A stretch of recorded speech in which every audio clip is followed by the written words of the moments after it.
The Romance of Tristan and Iseult.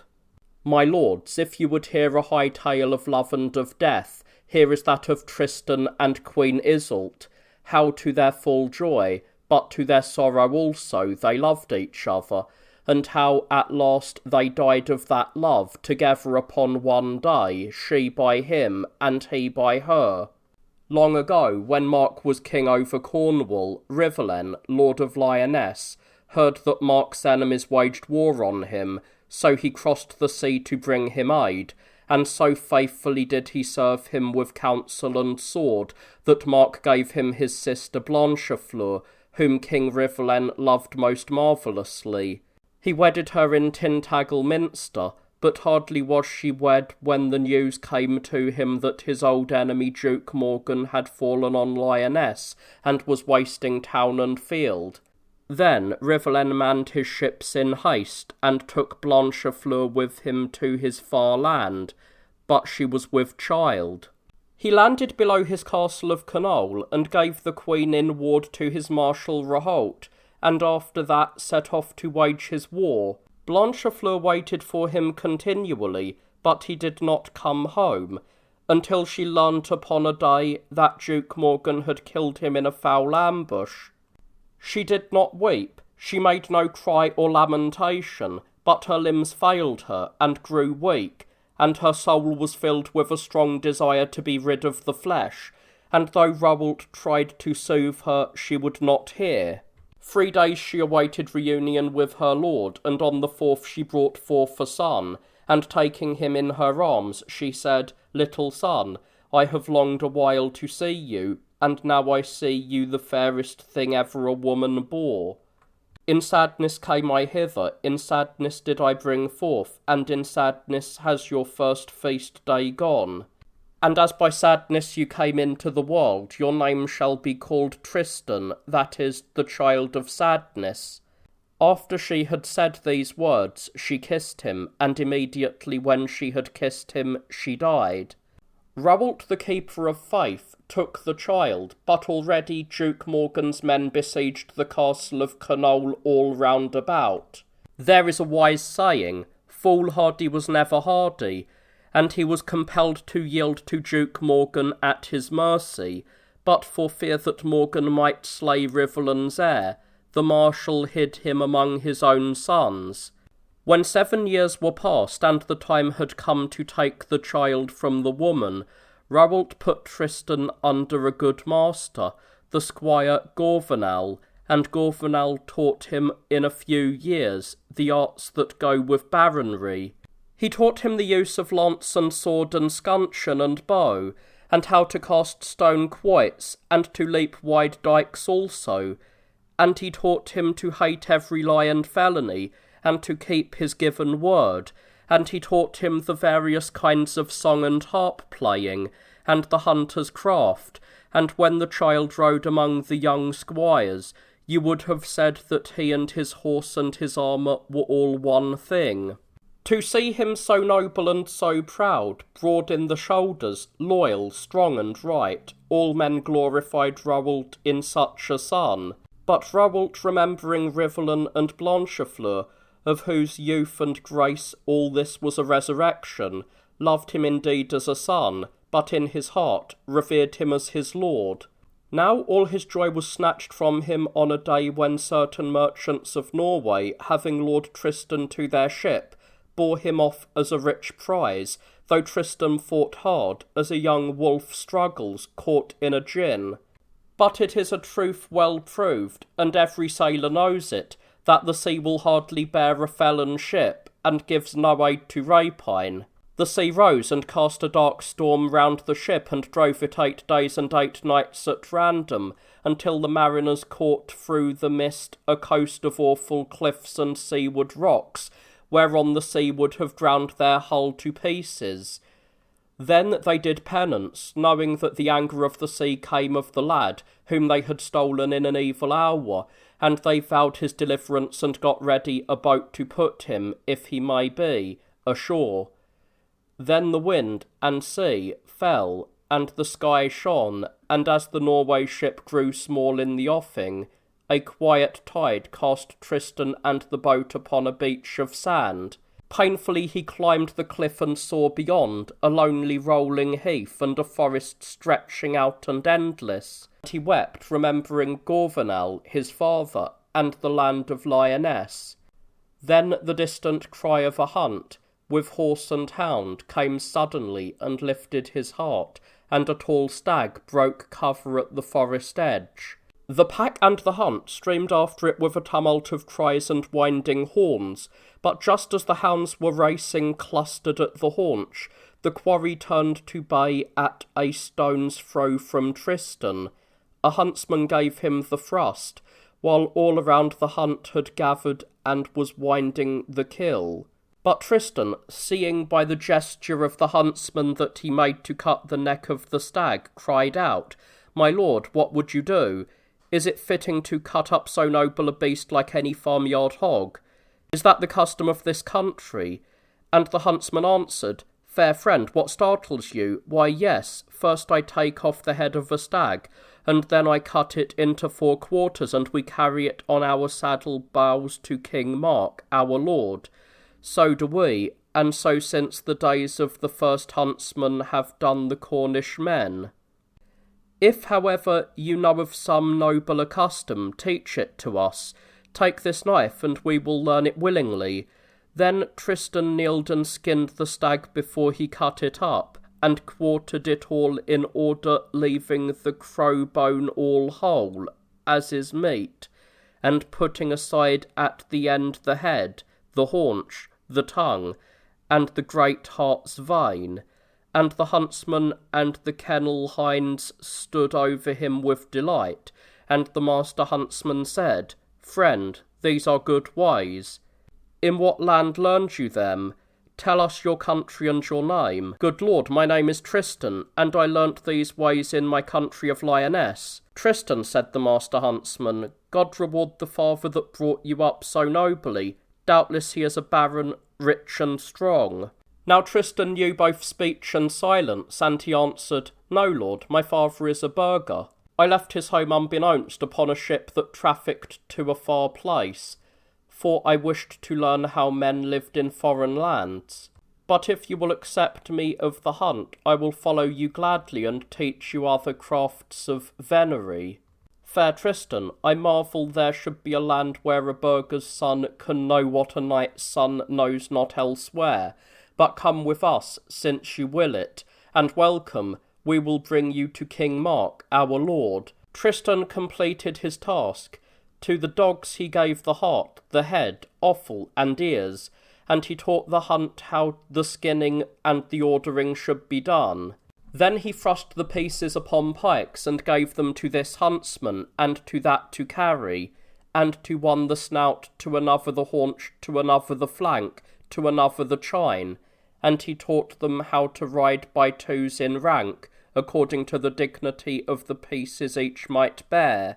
So they took the road and spoke together, until they came on a great castle, and round it fields and orchards, and living waters, and fish ponds, and ploughlands, and many ships were in its haven, for that castle stood above the sea. It was well fenced against all assaults or engines of war, and its keep, which the giants had built long ago, was compact of great stones, like a chessboard of vert and azure. And when Tristan asked its name, "Good liege," they said, "we call it Tintagel." And Tristan cried, "Tintagel, blessed be thou of God, and blessed be they that dwell within thee." Therein, my lords, therein had Rivalen taken Blanchefleur to wife, though their son knew it not.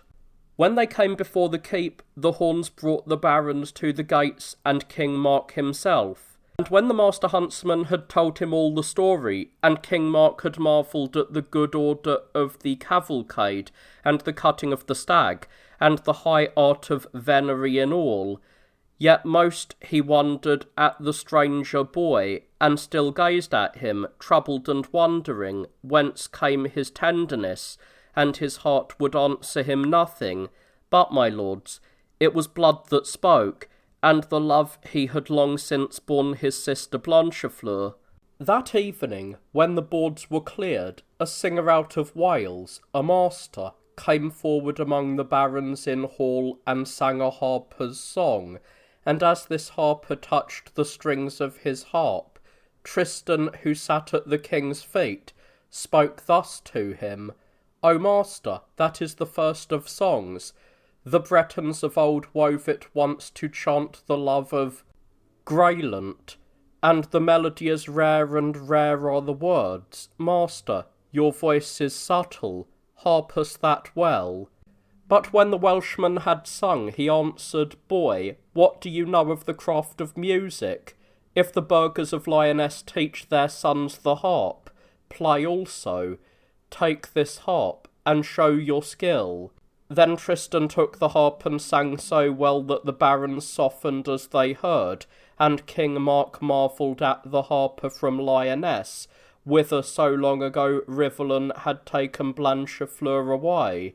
When the song ended, the king was silent a long space, but he said at last, Son, blessed be the master that taught thee, and blessed be thou of God, for God loves good singers. Their voices and the voice of the harp enter the souls of men, and wake dear memories, and cause them to forget many a mourning and many a sin. For our joy did you come to this roof. Stay near us a long time, friend. And Tristan answered, Very willingly will I serve you, sire, as your harper, your huntsman, and your liege. So did he, and for 3 years a mutual love grew up in their hearts. By day, Tristan followed King Mark at pleas and in saddle. By night he slept in the royal room with the councillors and the peers, and if the king was sad, he would harp to him to soothe his cares. The barons also cherished him, and, as you shall learn, Dinas of Lydon, the seneschal, beyond all others. And more tenderly than the barons and than Dinas, the king loved him. But Tristan could not forget Raoult his father, or his master Gorvenal, or the land of Lyonesse. My lords, a teller that would please should not stretch his tale too long, and truly this tale is so various and so high that it needs no straining. Then let me shortly tell how Raoult himself, after long wandering by sea and land, came into Cornwall and found Tristan, and showing the king the carbuncle that once was Blanchefleur's, said, King Mark, here is your nephew Tristan, son of your sister Blanchefleur and of King Rivalen. Duke Morgan holds his land most wrongfully. It is time such land came back to its lord. And Tristan, in a word, when his uncle had armed him knight, crossed the sea, and was hailed of his father's vassals, and killed Rivalen's slayer, and was re-seized of his land. Then, remembering how King Mark could no longer live in joy without him, he summoned his council and his barons, and said this, Lords of the Lyonesse, I have retaken this place, and I have avenged King Rivalen by the help of God and of you. But 2 men, Raoult and King Mark of Cornwall, nourished me, an orphan, and a wandering boy. So should I call them also fathers. Now a free man has 2 things thoroughly his own, his body and his land. To Raoult then, here I will release my land. Do you hold it, father, and your son shall hold it after you. But my body I give up to King Mark. I will leave this country, dear though it be, and in Cornwall I will serve King Mark as my lord. Such is my judgment, but you, my lords of Lyonesse, are my lieges, and owe me counsel. If then some one of you counsels me another thing, let him rise and speak. But all the barons praised him, though they wept, and taking with him Gorvenal only, Tristan set sail for King Mark's land. When Tristan came back to that land, King Mark and all his baronry were mourning, for the King of Ireland had manned a fleet to ravage Cornwall, should King Mark refuse, as he had refused them 15 years, to pay a tribute his father had paid. Now that year this king had sent to Tintagel to carry his summons a giant knight, the Morholt, whose sister he had wed, and whom no man had yet been able to overcome, So King Mark had summoned all the barons of his land to council by letters sealed. On the day assigned, when the barons were gathered in hall, and when the king had taken his throne, the Morholt said these things: King Mark, hear for the last time the summons of the King of Ireland, my lord. He arraigns you to pay at last that which you have owed so long, and because you have refused it too long already, he bids you give over to me this day 300 youths and 300 maidens drawn by lot from among the Cornish folk. But if so be they any would prove by trial of combat that the King of Ireland receives this tribute without right, I will take up his wager. Which among you, my Cornish lords, will fight to redeem this land? The barons glanced at each other, but all were silent. Then Tristan knelt at the feet of King Mark and said, Lord King, by your leave I will do battle. And in vain would King Mark have turned him from his purpose, thinking how could even valour save so young a knight? But he threw down his gage to the Morholt, and the Morholt took up the gage. On the appointed day he had himself clad for a great feat of arms, in a hauberk and in a steel helm, and he entered a boat and drew to the islet of St. Samson's, where the knights were to fight each other alone. Now the Morholt had hoisted to his mast a sail of rich purple, and coming fast to land, he moored his boat on the shore. But Tristan pushed off his own boat adrift with his feet, and said, One of us only will go hence alive, one boat will serve. And each rousing the other to the fray, they passed into the isle. No man saw the sharp combat, but thrice the salt sea breeze had wafted or seemed to waft a cry of fury to the land, when at last towards the hour of noon the purple sail showed far off. The Irish boat appeared from the island shore, and there rose a clamour of the Morholt, when suddenly, as the boat grew larger on the sight and topped a wave, they saw that Tristan stood on the prow, holding a sword in his hand. He leapt ashore, and as the mothers kissed the steel upon his feet, he cried to the Morholt's men, My lords of Ireland, the Morholt fought well. See here, my sword is broken, and a splinter of it stands fast in his head. Take you that steel, my lords, it is the tribute of Cornwall. Then he went up to Tintagel, and as he went the people he had freed waved green boughs, and rich cloths were hung at the windows. But when Tristan reached the castle with joy, songs and joy bells sounding about him, he dropped in the arms of King Mark, for the blood ran from his wounds. Morholt's men, they landed in Ireland quite cast down. For whenever he came back to Whitehaven, the Morholt had been wont to take joy in the sight of his clan upon the shore, of the Queen his sister, and of his niece, Iseult the Fair. Tenderly had they cherished him of old, and had he taken some wound, they healed him, for they were skilled in balms and potions. But now their magic was vain, for he lay dead, and the splinter of the foreign brand yet stood in his skull, till Iseult plucked it out, and shut it in a chest. From that day Iseult the Fair knew and hated the name of Tristan the Lioness. But over in Tintagel Tristan languished, for there trickled a poisonous blood from his wound. The doctors found that the Morholt had thrust into him a poisoned barb, and as their potions and their theric could never heal him, they left him in God's hands. So hateful a stench came from his wounds that all his dearest friends fled him, all save King Mark, Gorvenal, and Dinas of Liddon. They always could stand near his couch, because their love overcame their abhorrence. At last Tristan had himself carried into a boat apart on the shore, and lying facing the sea he awaited death, for he thought, I must die, but it is good to see the sun, and my heart is still high. I would like to try the sea that brings all chances. I would have the sea bear me off alone, to what land no matter, so that it heal me of my wound. He begged so long that King Mark accepted his desire. He bore him into a boat with neither sail nor oar, and Tristan wished that his harp only should be placed beside him, for sails he could not lift, nor oar ply, nor sword wield, and as a seaman on some long voyage casts to the sea a beloved companion dead, so Gorvenal pushed out to see that boat where his dear son lay, and the sea drew him away. For 7 days and 7 nights the sea so drew him, at times to charm his grief he harped, and when at last the sea brought him near a shore where fishermen had left their port that night to fish far out, they heard as they rowed a sweet and strong and living tune that ran above the sea, and fetching their oars they listened immovable.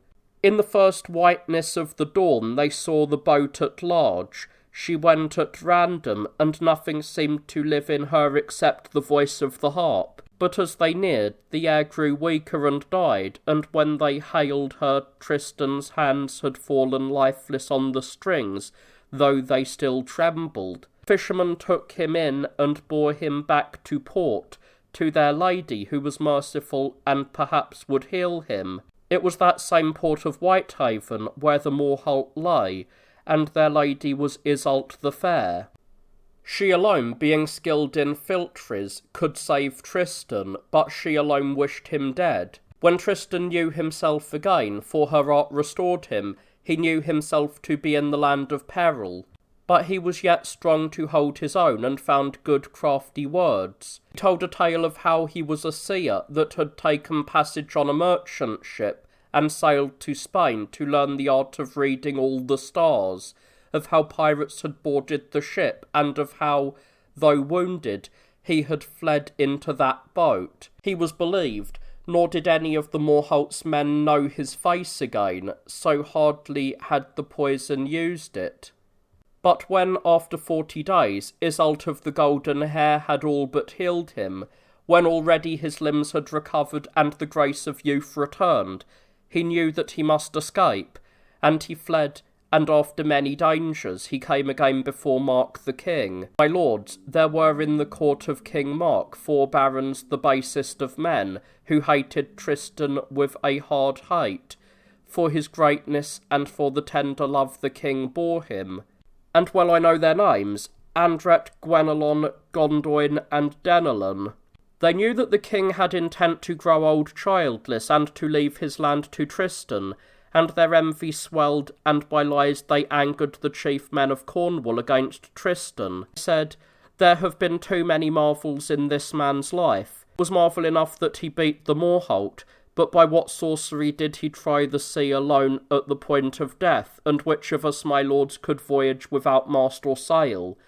They say that warlocks can. It was surely a warlock feat, and that is a warlock harp of his, pours poison daily into the king's heart. See how he has bent that heart by power and chain of sorcery. He will be king yet, my lords, and you will hold your lands of a wizard." They brought over the greater part of the barons, and these pressed King Mark to take to wife some king's daughter, who should give him an heir, or else they threatened to return each man into his own keep, and wage war on him. But the king turned against them, and swore in his heart that so long as his dear nephew lived, no king's daughter should come to his bed. Then in his turn did Tristan, in his shame to be thought to serve for hire, threaten that if the king did not yield to his barons, he would himself go oversea to serve some great king. At this, King Mark made a term with his barons, and gave them 40 days to hear his decision. On the appointed day he waited alone in his chamber, and sadly mused, "Where shall I find a king's daughter so fair, and yet so distant, that I may feign to wish her my wife?" Just then, by his window that looked upon the sea, 2 building swallows came in quarrelling together. Then, startled, they flew out, but had let fall from their beaks a woman's hair, long and fine, and shining like a beam of light. King Mark took it, and called his barons and Tristan, and said, "To please you, lords, I will take a wife, but you must seek her whom I have chosen." "Fair lord, we wish it all," they said. "And who may she be?" "Why," said he, "she whose hair this is, nor will I take another." "And whence, Lord King, comes this hair of gold? Who brought it, and from what land?" "It comes, my lords, from the lady with the hair of gold.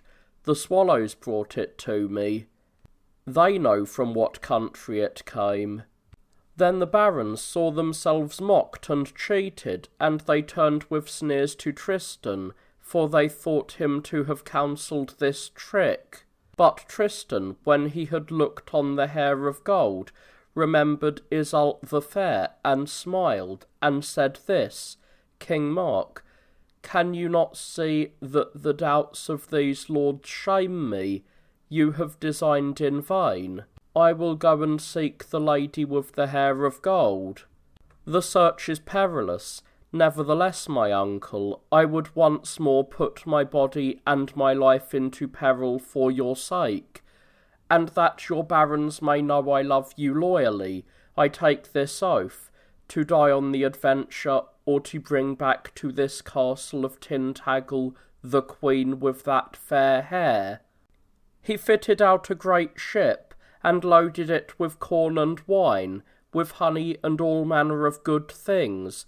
He manned it with Gorvenal and 100 young knights of high birth, chosen among the bravest, and he clothed them in coats of homespun and in haircloth, so that they seemed merchants only, but under the deck he hid rich cloth of gold and scarlet, as for a great king's messengers. When the ship had taken to sea, the helmsman asked him, "Lord, to what land shall I steer?" "Sir," said he, "steer for Ireland, straight for Whitehaven harbour." At first Tristan made believe to the men of Whitehaven that his friends were merchants of England come peacefully to barter, but as these strange merchants passed their day in useless games of chess and draughts, and seemed to know dice better than the bargain price of corn, Tristan feared discovery, and knew not how to pursue his quest. Now it chanced once upon the break of day that he heard a cry so terrible that one would have called it a demon's cry, nor had he ever heard a brute bellow in such wise, so awful and strange did it seem. He called a woman who passed by the harbour, and said, "Tell me, lady, whence comes that voice I have heard, and hide me nothing?" "My lord," said she, "I will tell you truly. It is the roar of a dragon, the most terrible and dauntless upon the earth.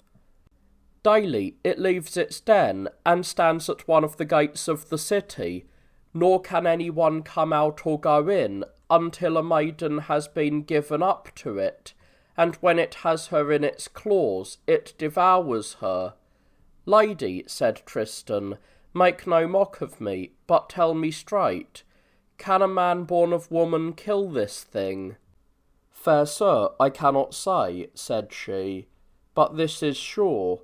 20 knights and tried have run the venture, because the King of Ireland has published it that he will give his daughter Iseult the Fair to whomsoever shall kill the beast, but it has devoured them all."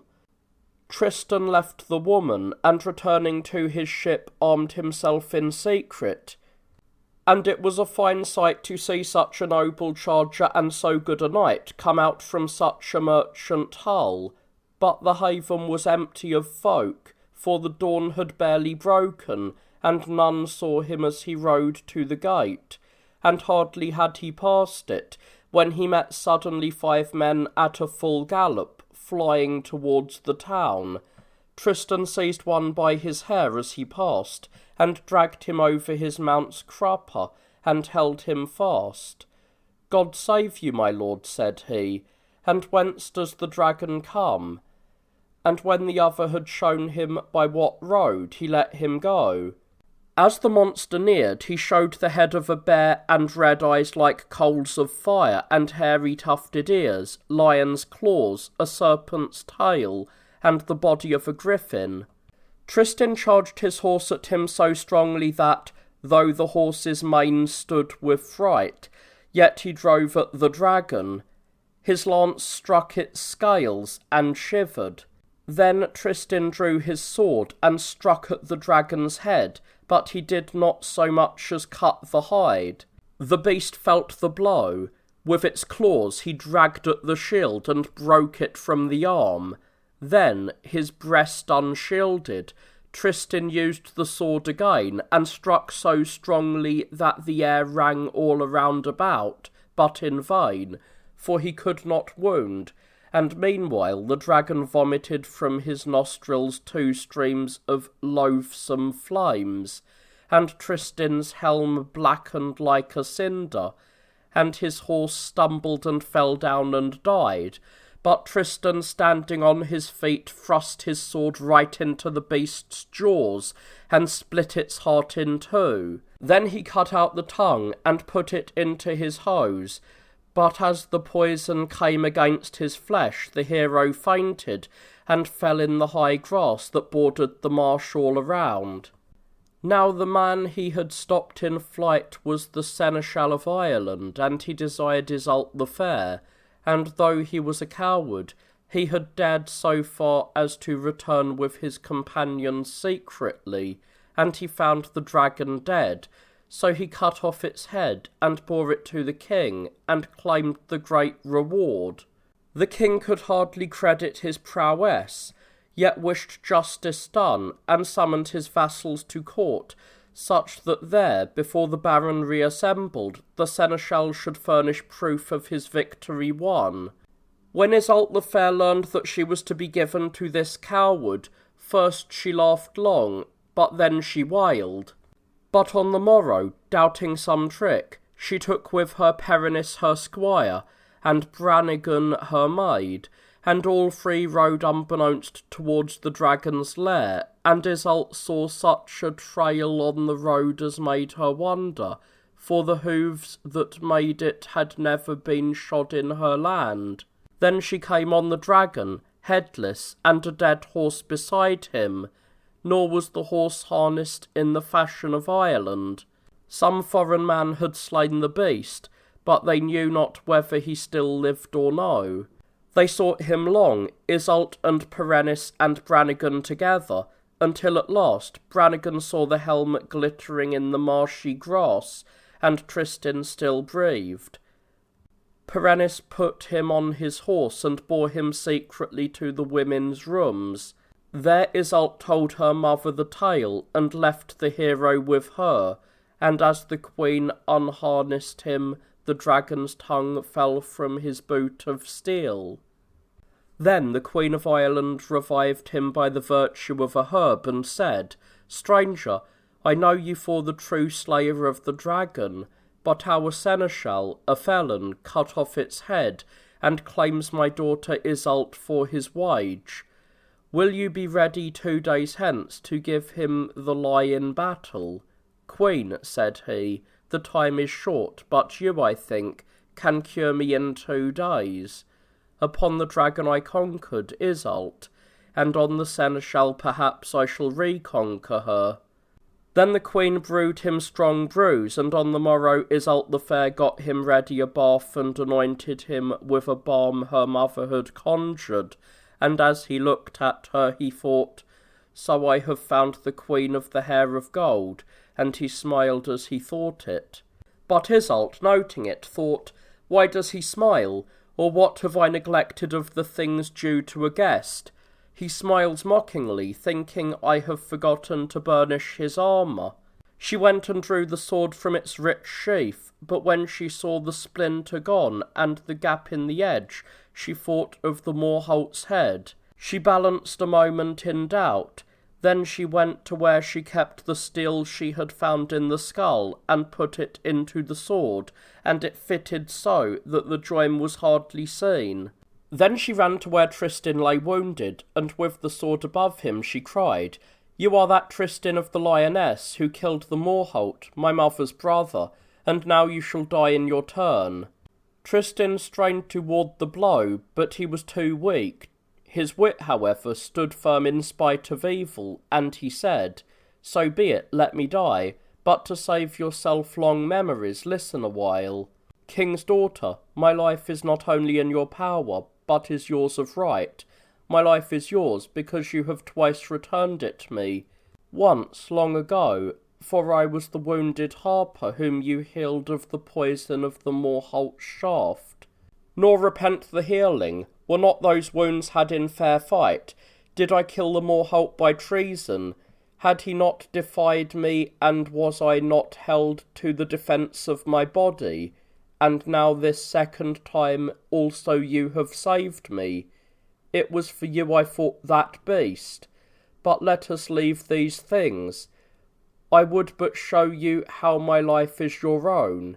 Then, if you kill me of right for the glory of it, you may ponder for long years, praising yourself that you killed a wounded guest who had wagered his life in your gaining." Iseult replied, "I hear strange words. Why should he that killed the Morholt seek me also, his niece? Doubtless because the Morholt came for a tribute of maidens from Cornwall. So you came to boast, returning that you had brought back the maiden who was nearest to him to Cornwall as a slave." "King's daughter," said Tristan, "no. One day 2 swallows flew to Tintagel, and bore 1 hare out of all your hairs of gold, and I thought they brought me goodwill and peace, so I came to find you overseas. See here, amid the threads of gold upon my coat, your hair is sewn.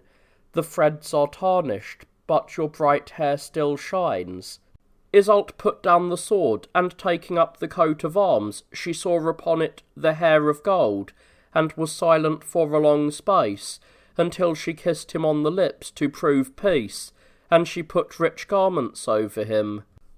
On the day of the barons' assembly, Tristan sent Perennis privately to his ship to summon his companions, that they should come to court adorned as befitted the envoys of a great king. One by one 100 knights passed into the hall where all the barons of Ireland stood, and they entered in silence, and sat all in rank together. On their scarlet and purple the gems glistened. When the king had taken his throne, the seneschal arose to prove by witnesses and by force of arms that he had slain the dragon, and so had won Iseult.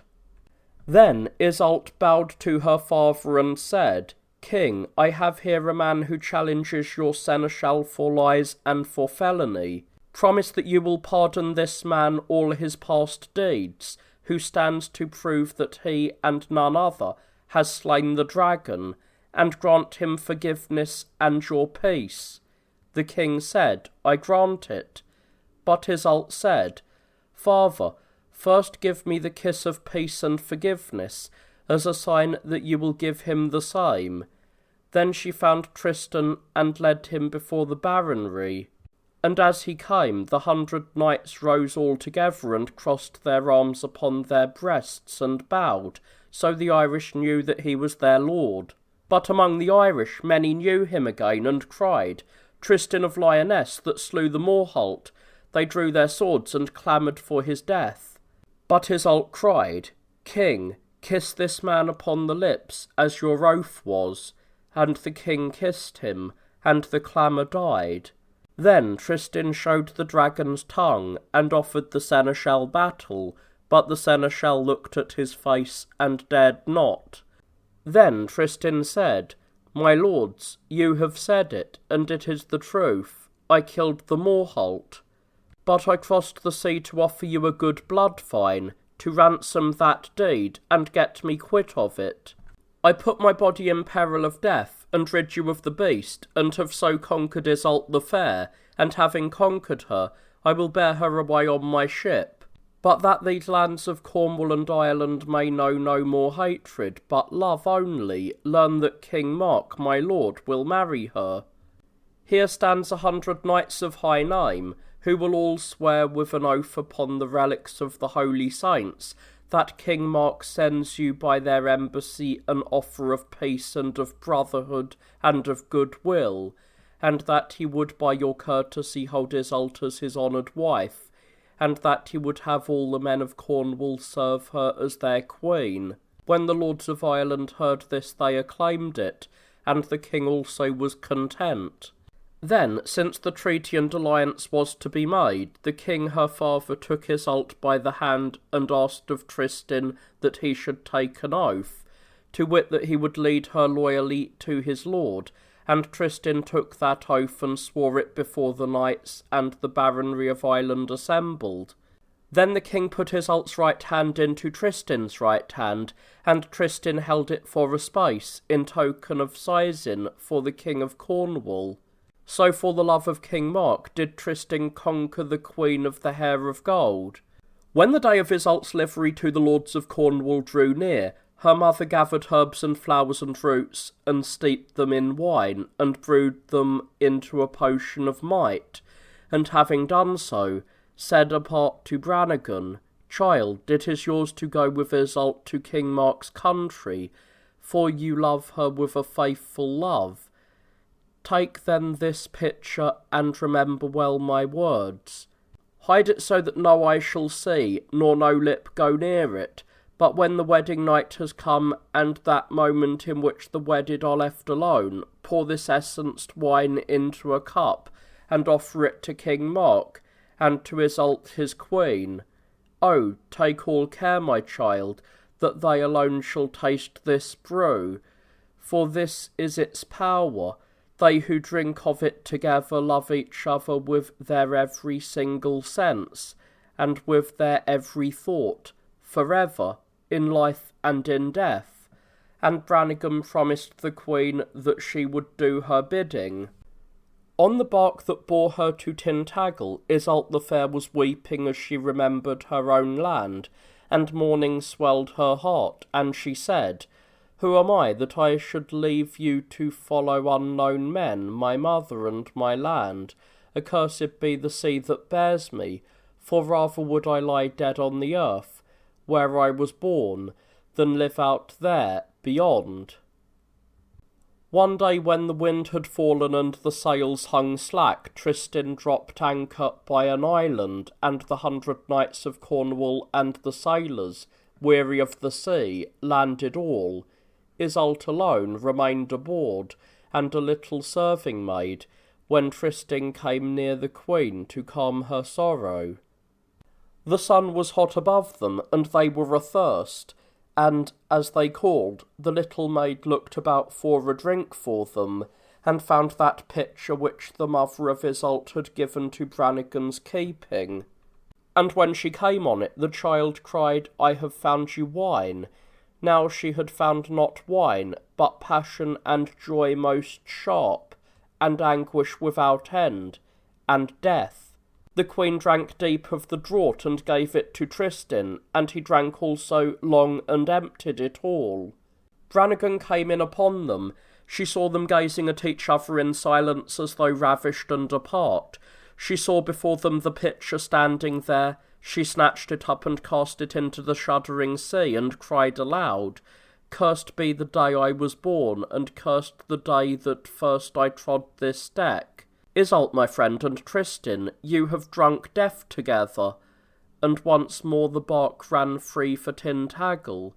But it seemed to Tristan as though an ardent briar, a sharp-thorned but fair flower, most sweet-smelling, drave roots into his blood, and laced the lovely body of Iseult all round about it, and bound it to his own, and to his every thought and desire. And he thought, "Felons, that charge me with coveting King Mark's land, I have come lower by far, for it is not his land I covet. Fair uncle, who loved me orphaned ere ever you know in me the blood of your sister Blanchefleur, you that weep as you bore me to the boat alone, why did you not drive out the boy that was to betray you? Ah, what thought was that? Iseult is yours, and I am but your vassal. Iseult is yours, and I am your son. Iseult is yours, and may not love me. But Iseult loved him, though she would have hated. She could not hate, for a tenderness more sharp than hatred tore her, and Brannigan watched them in anguish, suffering more cruelly because she alone knew the depth of evil done. 2 days she watched them, seeing them refuse all food or comfort, and seeking each other as blind men seek, wretched apart and together more wretched still, for then they trembled each for the first avowal. On the 3rd day, as Tristan neared the tent on deck where Iseult sat, she saw him coming, and said to him very humbly, "Come in, my lord." "Queen," said Tristan, "why do you call me lord? Am I not your liege and vassal, to revere and serve and cherish you as my lady and queen?" But Iseult answered, "No, you know that you are my lord and my master, and I am your slave." "Ah, why did I not sharpen those wounds of the wounded singer, or let die that dragon slayer in the grass of the marsh? But then I did not know what I know now." "And what is that you know, Iseult?" She laid her arm upon Tristan's shoulder. The light of her eyes was drowned, and her lips trembled. "That I love you," she said. Whereat he put his lips to hers. But as they thus tasted their first joy, Brannigan, that watched them, stretched her arms and cried at their feet in tears, "Stay and return if you can, but oh, that path has no returning, for already love and his strength drag you on, and now henceforth forever never shall you know joy without pain again. The wine possesses you, the draught your mother gave me, the draught the king alone should have drunk with you. But that old enemy has tricked us, all 3 of us, friend Tristan, friend Iseult. For that bad ward I kept take here my body and my life, for through me and in that cup you have drunk not love alone, but love and death together.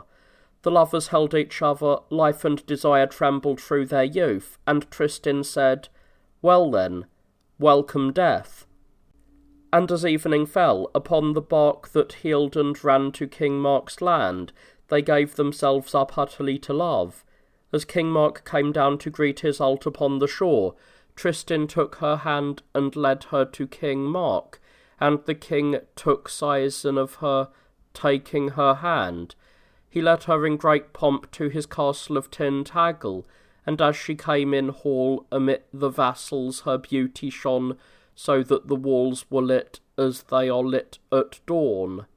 Then King Mark blessed those swallows which by happy courtesy had brought the hair of gold, and Tristan also he blessed, and the 100 knights who, on that adventurous bark, had gone to find him joy of heart and of eyes.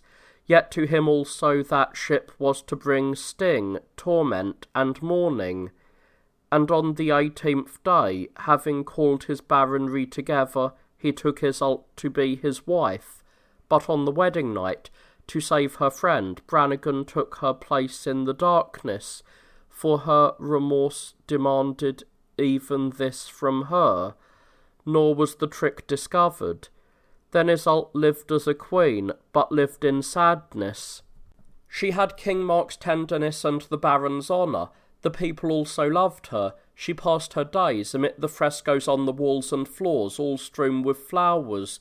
Good jewels had she, and purple cloth, and tapestry of Hungary and Thessaly, and songs of harpers, and curtains upon which were worked leopards and eagles, and popinjays, and all the beasts of the seas and the fields. And her love too she had, love high and splendid, for as is the custom among great lords, Tristan could ever be near her, at his leisure and his dalliance, night and day, for he slept in the king's chamber as great lords do, among the lieges and the counsellors. Yet still she feared, for though her love was secret and Tristan unsuspected, for who suspects a son? Brannigan knew, and Brannigan seemed in the Queen's mind like a witness spying, for Brannigan alone knew what manner of life she led, and held her at mercy. And the Queen thought, if some day she should weary of serving as a slave the bed where once she passed for queen, if Tristan should die from her betrayal. So fear maddened the Queen, but not in truth the fear of Brannigan, who was loyal. Her own heart bred the fear. Not Brannigan, who was faithful, not Brannigan, but themselves had these lovers to fear, for hearts so sicken will lose their vigilance. Love pressed them hard, as first presses the dying stag to the stem. Love dropped upon them from high heaven, as a hawk slipped after long hunger falls right upon the bird. And love will not be hidden.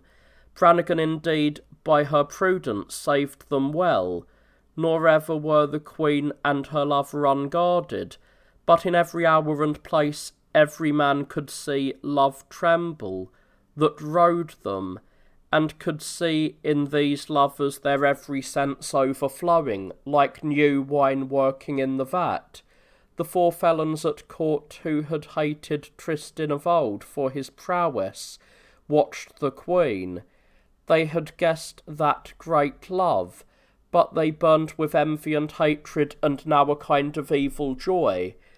They planned to give news of their watching to the king, to see his tenderness turned into fury, Tristan thrust out or slain, and the Queen in torment. For though they feared Tristan, their hatred mastered their fear, and on a day the four barons called King Mark to parley, and Andret said, Fair king, your heart will be troubled, and we four also mourn, yet we are bound to tell you what we know.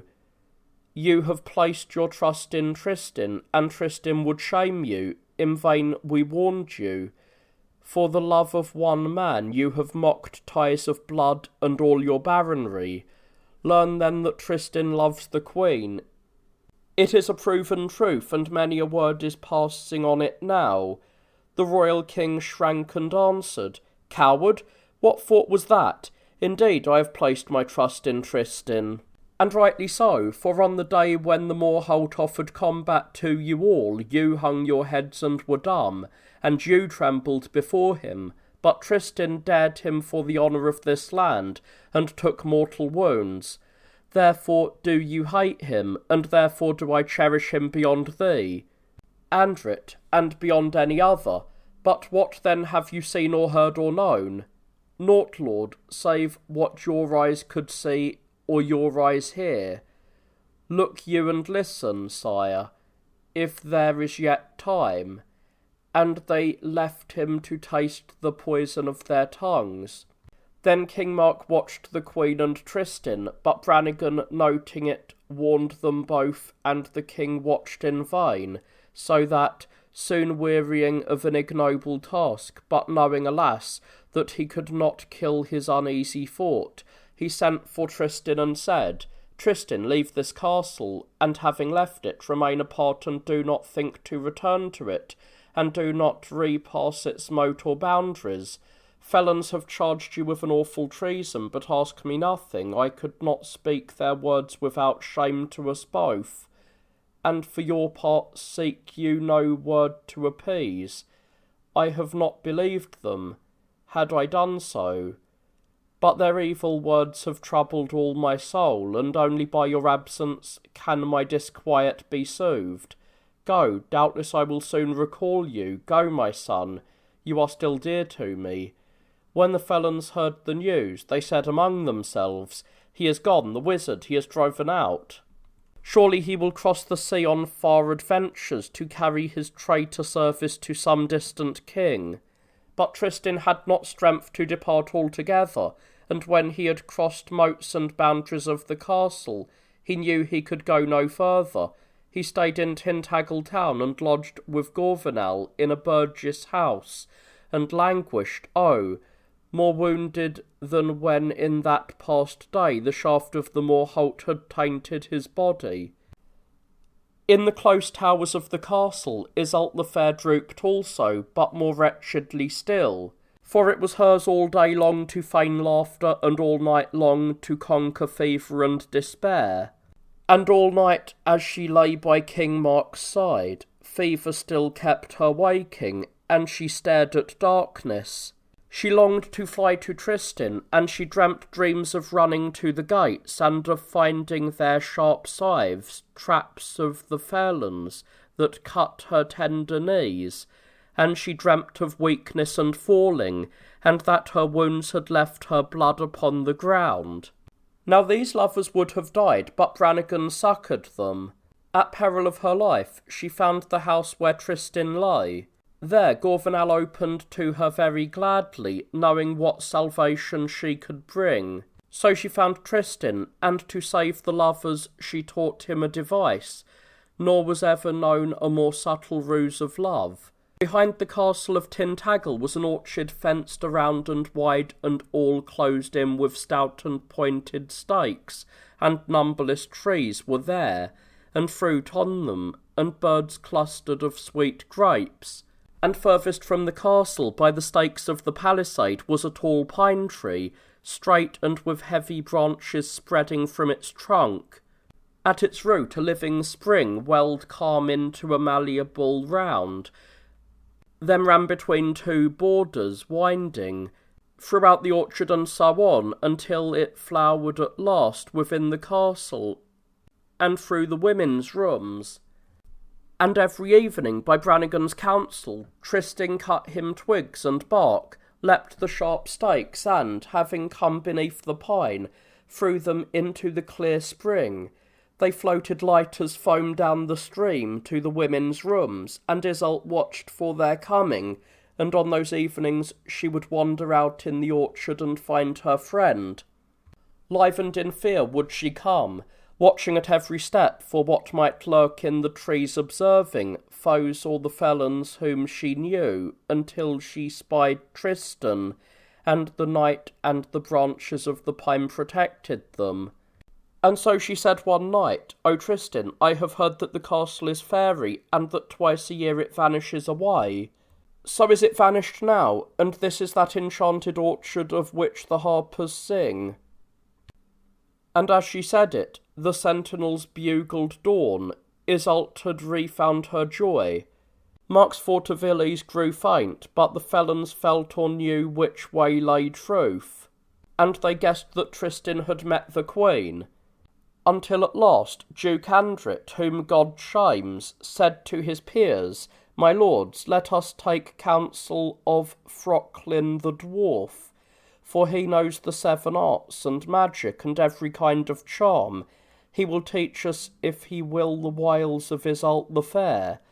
The little evil man drew signs for them, and characters of sorcery. He cast the fortunes of the hour, and then at last he said, "Sirs, high good lords, this night shall you seize them both."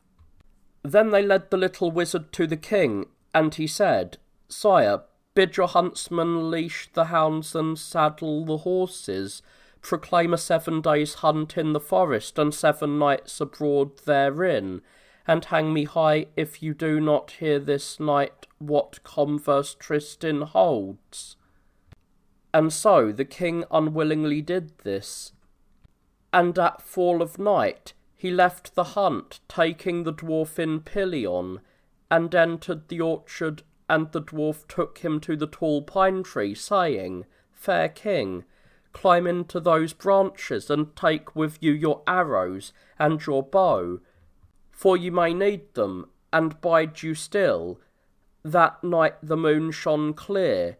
Hid in the branches, the king saw his nephew leap the palisade and throw his bark and twigs into the stream, but Tristan had bent over the round well to throw them, and so doing had seen the image of the king.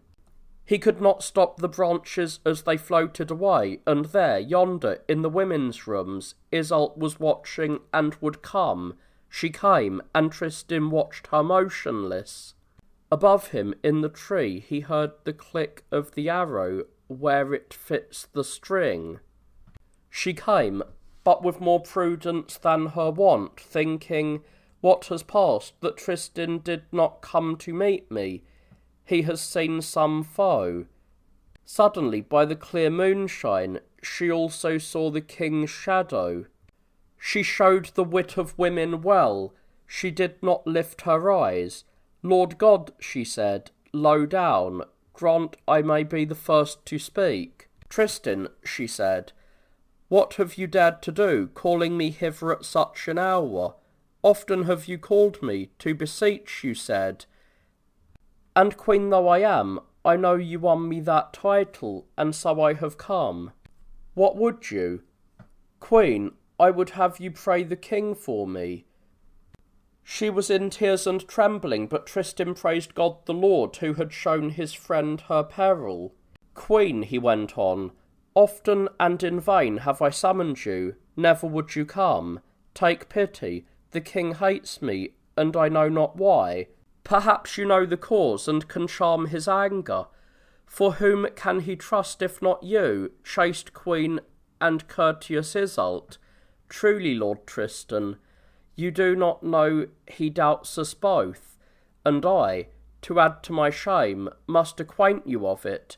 Ah, but God knows if I lie, never went cut my love to any man, but he that first received me.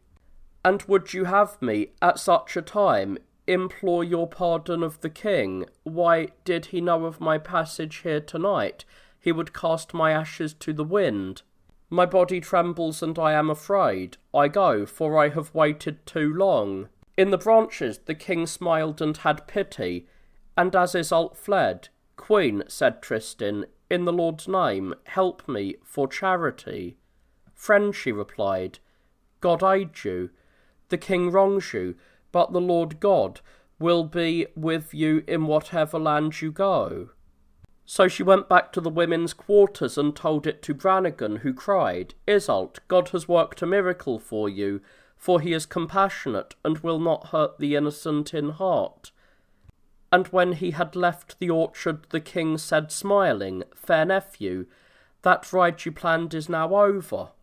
But in an open glade apart, Frocklin the dwarf read in the clear stars that the king now meant his death. He blackened with shame and fear and fled into Wales. King Mark made peace with Tristan. Tristan returned to the castle as of old. Tristan slept in the king's chamber with his peers. He could come or go, the king thought no more of it. Mark had pardoned the felons, and as the seneschal Dinas of Liddon found the dwarf wandering in a forest abandoned, he brought him home, and the king had pity and pardoned even him. But his goodness did not feed the ire of the barons, who swore this oath: if the king kept Tristan in the land, they would withdraw to their strongholds as for war, and they called the king to parley. "Lord," said they, "drive you Tristan forth. He loves the queen, as all who choose can see. But as for us, we will bear it no longer." And the king sighed, looking down in silence. "King," they went on, "we will not bear it, for we know now that this is known to you, and that yet you will not move. Parley you, and take counsel. As for us, if you will not exile this man, your nephew, and drive him forth out of your land forever, we will withdraw within our bailiwicks, and take our neighbours also from your court, for we cannot endure his presence longer in this place. Such is your balance. Choose." "My lords," said he, "once I hearkened to the evil words you spoke of Tristan, yet was I wrong in the end. But you are my lieges, and I would not lose the service of my men. Counsel me therefore, I charge you, you that owe me counsel. You know me for a man neither proud nor overstepping." "Lord," said they, "call them Frocklin hither. You mistrust him for that orchard night. Still, Was it not he that read in the stars of the Queen's coming there, and to that very pine tree also? He is very wise. Take counsel of him. And he came, did that hunchback of hell. The felons greeted him, and he planned this evil. Sire, said he, let your nephew ride hard tomorrow at dawn with a brief drawn up on parchment, and well sealed with a seal. Bid him to ride to King Arthur at Card-Duel. Sire, he sleeps with the peers in your chamber. Go you out when the first sleep falls on men, and if he love Iseult so madly, why then I swear by God and by the laws of Rome, he will try to speak with her before he rides. But if he do so unknown to you or to me, then slay me. As for the trap, let me lay it, but do you say nothing of his ride to him until the time for sleep. And when King Mark had agreed, this dwarf did a vile thing. He bought of a baker 4 farthings worth of flour, and hid it in the turn of his coat. That night, when the king had supped and his men-at-arms lay down to sleep in the hall, Tristan came to the king as custom was, and the king said, Fair nephew, do my will. Ride tomorrow night to King Arthur at Card-Duel, and give him this brief, with my greeting, that he may open it, and stay you with him but one day. And when Tristan said, I will take it on the morrow, the king added, Aye, and before day dawns. But as the peers slept all round, the king their lord that night, a mad thought took Tristan that, before he rode, he knew not for how long, before dawn, he would say a last word to the Queen.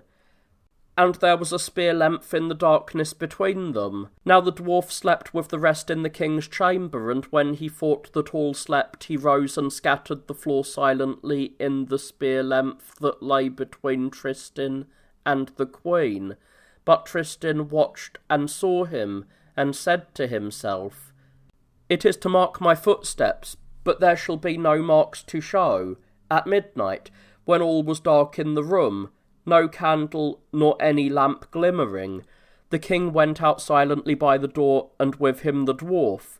Then Tristan rose in the darkness and judged the spear length, and kept the space between them for his farewell. But earlier that day, in the hunt, a boar had wounded him in the leg, and in this effort the wound bled. He did not feel it or see it in the darkness, but the blood dripped upon the couches and the floor strewn between. And outside in the moonlight the dwarf read the heavens, and knew what had to be done, and he cried, Enter, my king, and if you do not hold them, hang me high. Then the king and the dwarf and the 4 felons ran in with lights and noises, and though Tristan had regained his place, there was the blood for witness. And though Iseult feigned sleep, and Perinus too, who lay at Tristan's feet, yet there was the blood for witness. And the king looked in silence at the blood where it lay upon the bed, and the boards, and trampled into the flour. And the 4 barons held Tristan down upon his bed, and mocked the Queen also, promising her full justice. And they bared and showed the wound whence the blood flowed. Then the king said, Tristan, for nothing longer holds, tomorrow you shall die. And Tristan answered, Have mercy, Lord, in the name of God that suffered the cross. But the felons called on the king to take vengeance, saying, Do justice, king, take vengeance. And Tristan went on, Have mercy, not for me, for why should I stand at dying? Truly, but for you, I would have sold my honour high to cowards who, under your peace, have put hands on my body, but in homage to you I have yielded, and you may do with me what you will. But, Lord, remember your Queen. And as he knelt at the king's feet, he still complained, Remember the Queen, for if any man of your household makes so bold as to maintain the lie that I loved her unlawfully, I will stand up armed to him in a ring. Sire, in the name of God the Lord, have mercy on me. Then the barons bound him with ropes, and the Queen also. But had Tristan known that trial by combat was to be denied him, certainly he would not have suffered it. For he trusted in God, and knew no man dared sword against him in the lists. And truly he did well to trust in God, for though the felons mocked him when he said he had loved loyally, yet I call you to witness, my lords who read this, and who know of the drug upon the high seas, and who understand whither his love was disloyalty indeed. For men see this and that outward thing, but God alone the heart, and in the heart alone is crime, and the sole final judge is God. Therefore did he lay down the law that a man accused might uphold his cause by battle, and God himself fights for the innocent in such a combat. Therefore did Tristan claim justice and the right of battle, and therefore was he careful to fail in nothing of his homage that he owed his lord King Mark. But had he known what was coming, he would have killed the felons. Dark was the night, and the news ran that Tristan and the Queen were held, and that the king would kill them. And wealthy burghers, or common men, they wept and ran to the palace. And the murmurs and the cries ran throughout the city, but such was the king's anger in his castle above, that not the strongest nor the proudest baron dared move him. Night ended, and the day drew near. Mark, before dawn, rode out to the palace, where he held pleas and judgment. He ordered a ditch to be dug in the earth, and knotty vine shoots and thorns to be laid therein. At the hour of prime he had a ban cried throughout his land to gather the men of Cornwall. They came with a great noise, and the king spoke them thus: My lords, I have made here a faggot of thorns for Tristan and the Queen, for they have fallen. But they cried all with tears, A sentence, lord, a sentence, an indictment and pleas, for killing without trial is shame and a crime. But Mark answered in his anger, Neither respite nor delay nor pleas nor sentence. By God that made this world, if any dare petition me, he shall burn first. He ordered the fire to be lit, and Tristan to be called. The flames rose, and all were silent before the flames, and the king waited. The servants ran to the room where watch was kept on the two lovers, and they dragged Tristan out by his hands, though he wept for his honour. But as they dragged him off in such a shame, the Queen still called to him, Friend, if I die, that you may live, that will be great joy. Now, hear how full of pity is God, and how he heard the lament and the prayers of the common folk that day. For as Tristan and his guards went down from the town to where the faggot burned, near the road upon a rock was a chantry. It stood at a cliff's edge, steep and sheer, and it turned to the sea breeze. In the apse of it were windows glazed. Then Tristan said to those with him, My lords, let me enter this chantry to pray for a moment the mercy of God, whom I have offended. My death is near. There is but one door to the place, my lords, and each of you has his sword drawn. So you may well see that, when my prayer to God is done, I must come past you again, when I have prayed to God, my lords, for the last time. And one of the gods said, Why, let him go in. So they let him enter to pray. But he, once in, dashed through and leapt the altar rail, and the altar too, and forced a window of the apse, and leapt again over the cliff's edge.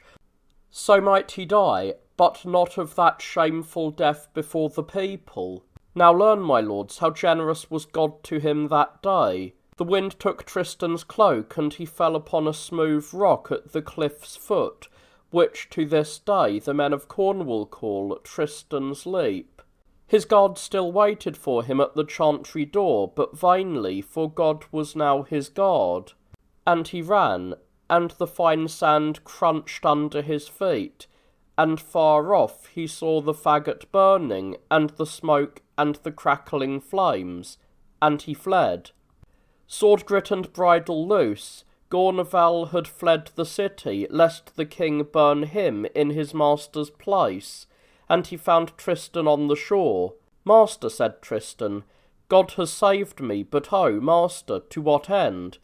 For without Iseult I may not and I will not live, and I rather had died of my fall. They will burn her for me, then I too will die for her. Lord, said Gorneval, take no counsel of anger. See here this thicket with a ditch dug round about it. Let us hide therein where the track passes near, and comers by will tell us news. And, boy, if they burn Iseult, I swear by God, the Son of Mary, never to sleep under a roof again until I have avenged her.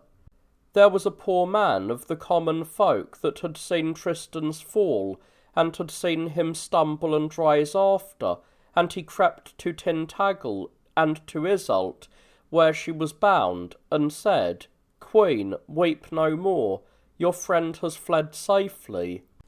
Then I thank God, said she, and whether they bind or loose me, and whether they kill or spare me, I care but little now. And though blood came at the cord knots, so tightly had the traitors bound her, yet still she said, smiling, Did I weep for that when God has loosened my friend? I should be of little worth if so. When the news came to the king that Tristan had leapt that leap, and was lost, he paled with anger, and bade his men bring forth Iseult. They dragged her from the room, and she came before the crowd, held by her delicate hands, from which blood dropped, and the crowd called, Have pity on her, the loyal queen, and honoured. Surely they that gave her up brought mourning on us all, our curses on them. But the king's men dragged her to the fawn faggot as it blazed. She stood up before the flame, and the crowd cried out in anger, and cursed the traitors and the king. None could see her without pity, unless he had a felon's heart. She was so tightly bound. The tears ran down her face, and fell upon her grey gown, where ran a little thread of gold, and a thread of gold was twined in her hair.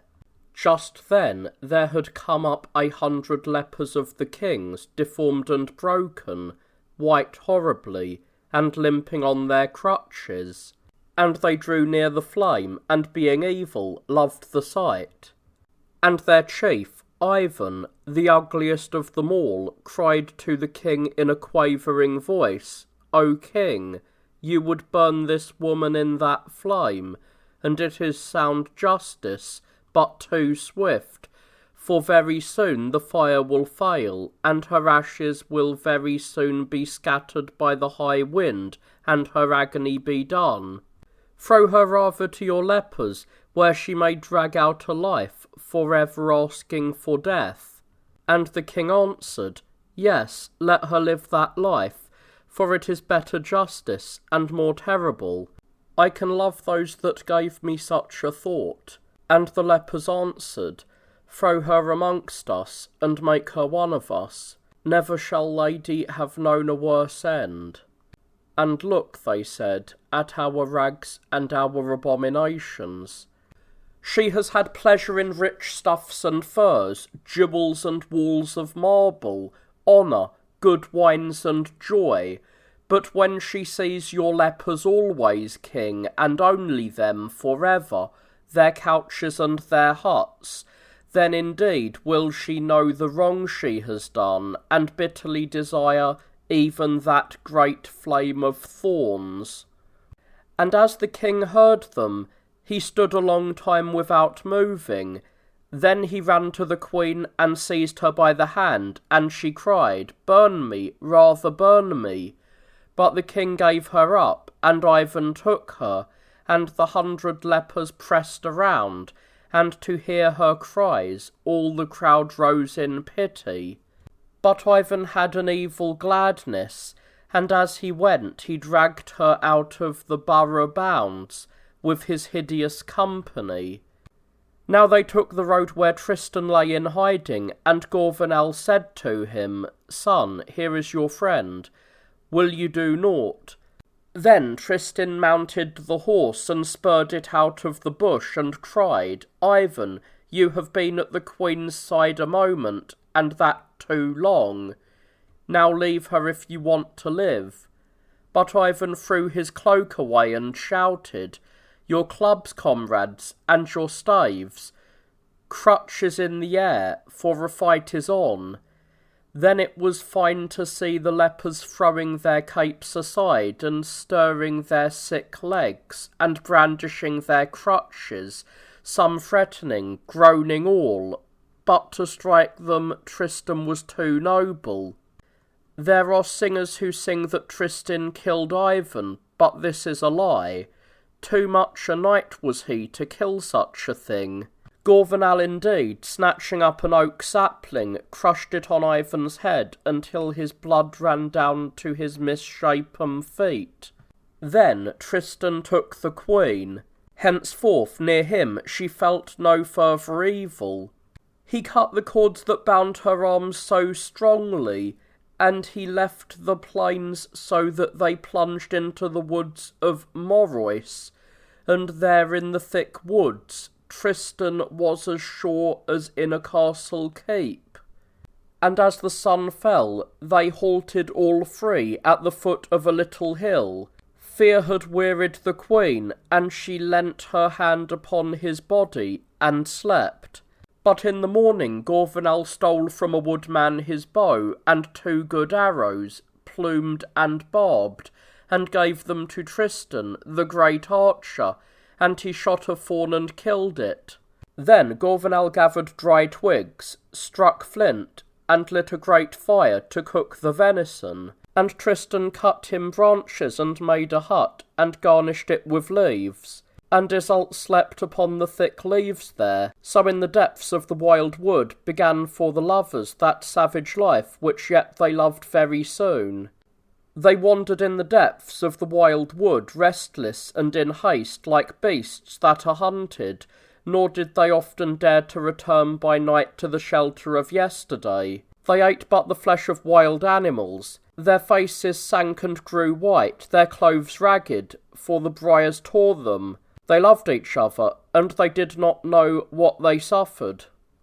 One day, as they were wandering in these high woods that had never yet been felled or ordered, they came upon the hermitage of Ogrin. The old man limped in the sunlight under a light growth of maples near his chapel. He leant upon his crutch and cried, Lord Tristan, hear the great oath which the Cornish men have sworn. The king has published a ban in every parish. Whosoever may seize you shall receive 100 marks of gold for his guerdon, and all the barons have sworn to give you up alive or dead. Do penance, Tristan. God pardons the sinner who turns to repentance. And of what should I repent, Ogrin, my lord? Or of what crime? You that sit in judgment upon us here, do you know what cup it was we drank upon the high sea? That good, great draught inebriates us both. I would rather beg my life long, and live of roots and herbs with Iseult, than lacking her, be king of a whole kingdom. God aid you, Lord Tristan, for you have lost both this world and the next. A man that is a traitor to his lord is worthy to be torn by horse and burnt upon the faggot. And wherever his ashes fall, no grass shall grow, and all tillage is waste, and the trees and the green things die. Lord Tristan, give back the Queen to the man who espoused her lawfully according to the laws of Rome. He gave her to his lepers. From these lepers I myself conquered her with my own hand, and henceforward she is altogether mine. She cannot pass from me, nor I from her. Ogrin sat down, but at his feet Iseult, her head upon the knees of that man of God, wept silently. The hermit told her and retold her the words of the holy book, but still, while she wept, she shook her head and refused the faith he offered. Ah me, said Ogrin then, what comfort can one give the dead? Do penance, Tristan, For a man who lives in sin without repenting is a man quite dead. Oh no, said Tristan, I live, and I do no penance. We will go back into the high wood which comforts and wards us all round about. Come with me, Iseult, my friend. Iseult rose up. They held each other's hands. They passed into the high grass and the underwood. The trees hid them with their branches. They disappeared beyond the leaves. The summer passed and the winter came. The two lovers lived, all hidden in the hollow of a rock. And on the frozen earth the cold crisped their couch with dead leaves. In the strength of their love, neither one nor the other felt these mortal things. But when the open skies had come back with the springtime, they built a hut of green branches under the great trees. Tristan had known ever since his childhood that art by which a man may sing the song of birds in the woods, and at his fancy he would call the thrush, the blackbird, and the nightingale, and all winged things, and sometimes in reply very many birds would come on the branches of his hut and sing their song full-throated in the new light. The lovers had ceased to wander through the forest, for none of the barons ran the risk of their pursuit, knowing well that Tristan would have hanged them to the branches of a tree. One day, however, one of the four traitors, Gunalon, whom God blast, drawn by the heat of the hunt, dared entered the Merois. And that morning, on the forest edge, in a ravine, Gorvenal, having unsaddled his horse, had let him graze on the new grass. While far off in their hut, Tristan held the queen, and they slept. Then, suddenly, Gorvenal heard the cry of the pack. The hounds pursued a deer, which fell into that ravine, and far on the heath the hunter showed, and Gorvenal knew him for the man whom his master hated above all. Alone, with bloody spurs, and striking his horse's mane, he galloped on, but Gorvenal watched him from ambush. He came first, and would return more slowly. He passed, and Gorvenal leapt from his ambush and seized the rein, and suddenly, remembering all the wrong that man had done, hewed him to death, and carried off his head and hands. And when the hunters found the body, as they followed they thought Tristan came after, and they fled in fear of death, and thereafter no man hunted in that wood. And far off, in the hut upon their couch of leaves, slept Tristan and the queen. There came Gorvenal noiseless, the dead man's head in his hands, that he might lift his master's heart at his awakening. He hung it by its hair outside the hut, and the leaves garlanded it about. Tristan woke and saw it half hidden in the leaves, and staring at him as he gazed, and he became afraid. But Gorvenal said, "Fear not, he is dead. I killed him with my sword." Then Tristan was glad, and henceforward from that day no one dared enter the wild wood, for terror guarded it, and the lovers were lords of it all. And then it was that Tristan fashioned his bow, fail naught, which struck home always, man or beast, whatever it aimed at. My lords, upon a summer's day, when mowing is a little after Whitsuntide, as the birds sang at dawn, Tristan left his hut, and girt his sword on him, and took his bow fail-naught, and went off to hunt in the wood. But before evening great evil was to fall on him, for no lovers ever loved so much, or paid their love so dear. When Tristan came back, broken by the heat, the queen said, "Friend, where have you been?" "Hunting a hart," he said, "that wearied me. I would lie down and sleep." So she lay down, and he, and between them Tristan put his naked sword, and on the queen's finger was that ring of gold with emeralds set therein, which Mark had given her on her bridal day. But her hand was so wasted that the ring hardly held, and no wind blew, and no leaf stirred. But through a crevice in the branches a sunbeam fell upon the face of Iseult, and it shone white like ice. Now a woodman found in the wood a place where the leaves were crushed, where the lovers had halted and slept, and he followed their track, and found the hut, and saw them sleeping, and fled off, fearing the terrible awakening of that lord. He fled to Tintagel, and going up the stairs of that palace, found the king as he held his pleas in hall amid the vassals assembled. "Friend," said the king, "what came you hither to seek in haste and breathless, like a huntsman that has followed the dogs afoot? Have you some wrong to right, or has any man driven you?" But the woodsman took him aside and sat low down. "I have seen the queen and Tristan, and I feared and fled." "Where saw you them?" "In a hut in Merois. They slept side by side. Come swiftly and take your vengeance." "Go," said the king, "and await me at the forest's edge, where the red cross stands, and tell no man what you have seen. You shall have gold and silver at your will."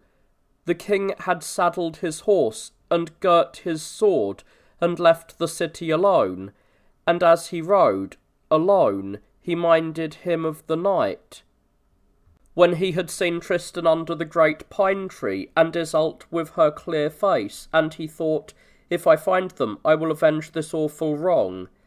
At the foot of the red cross he came to the woodsman, and said, "Go first, and lead me straight and quick." The dark shade of the great trees wrapped them round, and as the king followed the spy, he felt his sword, and trusted it for the great blows it had struck of old, and surely had Tristan awakened, one of the two had stayed there dead. Then the woodsman said, "King, we are near." He held the stirrup, and tied the rein to a great apple tree, and saw in a sunlit glade the hut with its flowers and leaves. Then the king cast his cloak aside with its fine buckle of gold, and drew his sword from its sheath, and said again in his heart that they or he should die. And he signed to the woodsman to be gone. He came alone into the hut, sword bare, and watched them as they lay, but he saw that they were apart, and he wondered because between them was the naked blade. Then he said to himself, "My God, I may not kill them, for all the time they have lived together in this wood, these two lovers, yet is the sword here between them, and throughout Christendom men know that sign. Therefore I will not slay, for that would be treason and wrong, but I will do so that when they wake they may know that I found them here, asleep, and spared them, and that God had pity on them both." And still the sunbeam fell upon the white face of Iseult, and the king took his ermined gloves and put them up against the crevice where it shone. Then in her sleep a vision came to Iseult. She seemed to be in a great wood, and two lions near her fought for her, and she gave a cry and woke, and the gloves fell upon her breast. And at the cry Tristan woke, and made to seize his sword, and saw by the golden hilt that it was the king's. And the queen saw on her finger the king's ring, and she cried, "O my lord, the king has found us here." And Tristan said, "He has taken my sword, he was alone, but he will return, and will burn us before the people. Let us fly." So by great marches with Gorvenal alone they fled towards Wales. After 3 days it happened that Tristan, in following a wounded deer far out into the wood, was caught by nightfall, and took to thinking thus under the dark wood alone. It was not fear that moved the king. He had my sword and I slept, and had he wished to slay me, why did he leave me his own blade? O my father, I know you now. There was pardon in your heart and tenderness and pity, yet how was that? For who could forgive in this matter without shame? It was not pardon, it was understanding. The faggot and the chantry leapt, and the leper ambush have shown him God upon our side. Also, I think he remembered the boy who long ago harped at his feet, and my land of Lyonesse, which I left for him, the Morholt's spear, and bloodshed in his honour.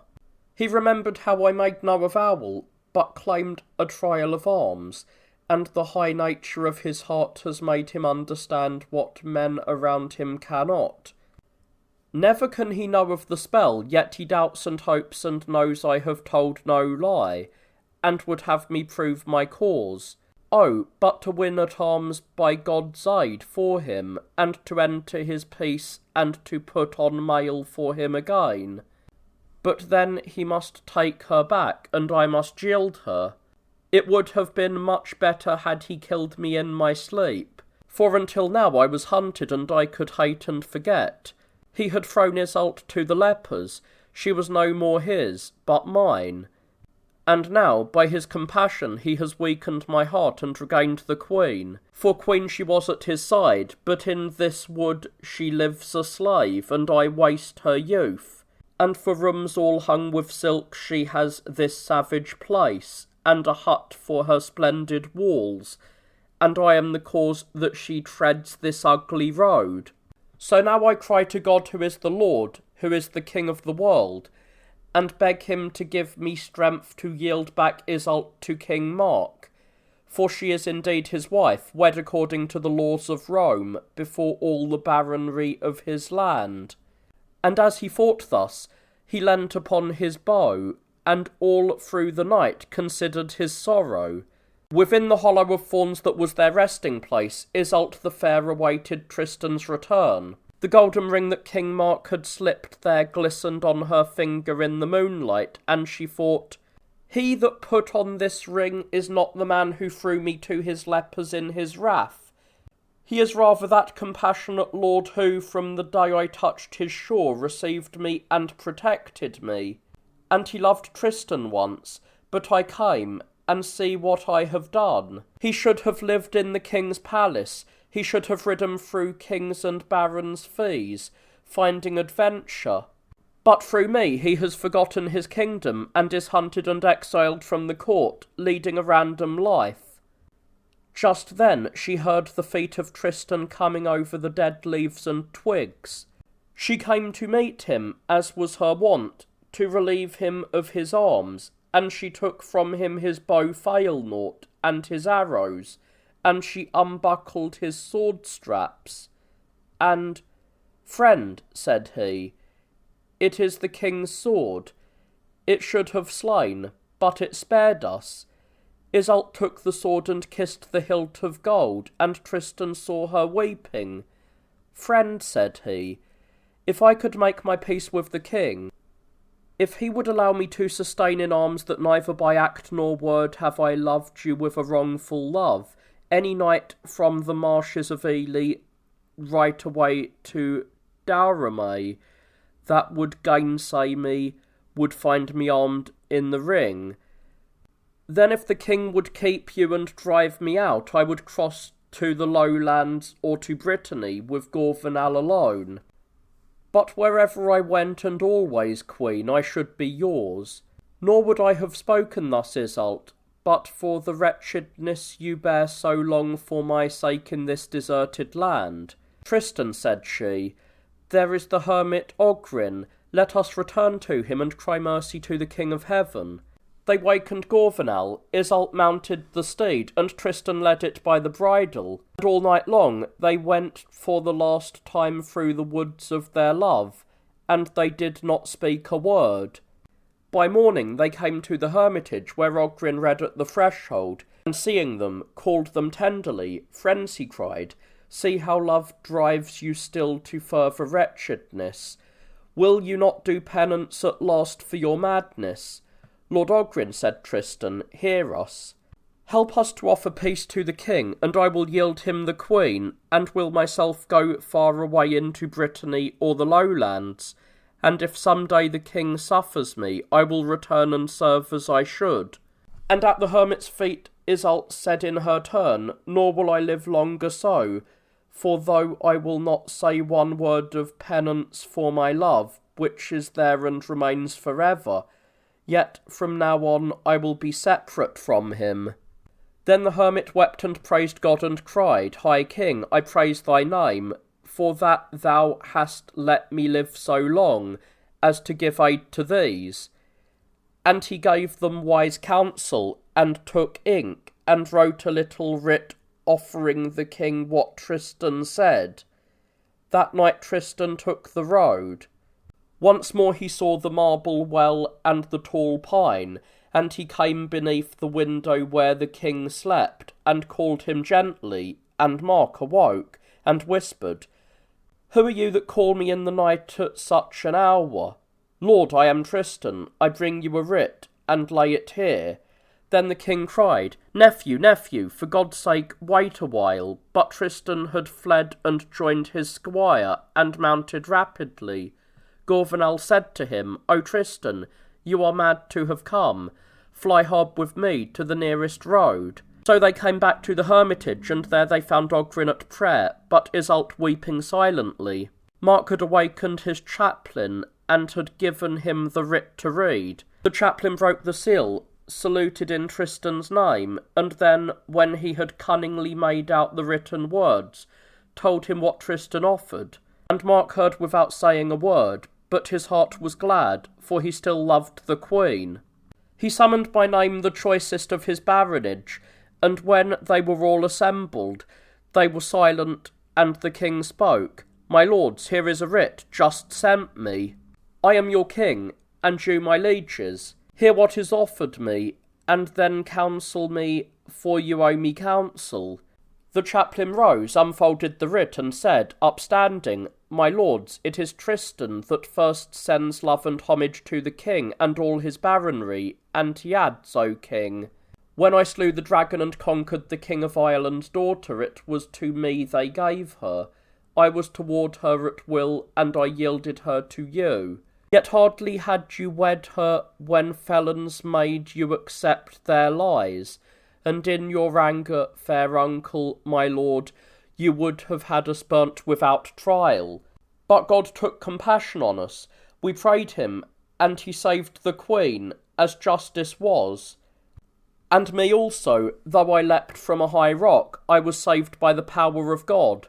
And since then, what have I done blameworthy? The queen was thrown to the lepers. I came to her succour and bore her away. Could I have done less for a woman, who all but died innocent through me? I fled through the woods. Nor could I have come down the vale and yielded her, for there was a band to take us dead or alive. But now, as then, I am ready, my lord, to sustain in arms against all comers that never had the queen from me, nor I for her a love dishonourable to you. Publish the lists, and if I cannot prove my right arms, burn me before your men. But if I conquer, and you take back Iseult, no baron of yours will serve you, as will I. But if you will not have me, I will offer myself to the King of Galloway, or to him of the Lowlands, and you will hear of me never again. Take counsel, King, for if you will make no terms, I will take back Iseult to Ireland, and she shall be queen in her own land." When the barons of Cornwall heard how Tristan offered battle, they said to the king, "Sire, take back the queen. They were madmen that belialed her to you. But as for Tristan, let him go and war it in Galloway, or in the Lowlands.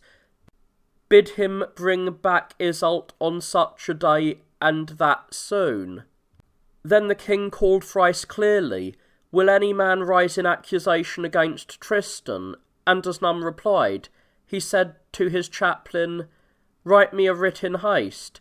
You have heard what you shall write. Iseult has suffered enough in her youth, and let the writ be hung upon the arms of the Red Cross before evening.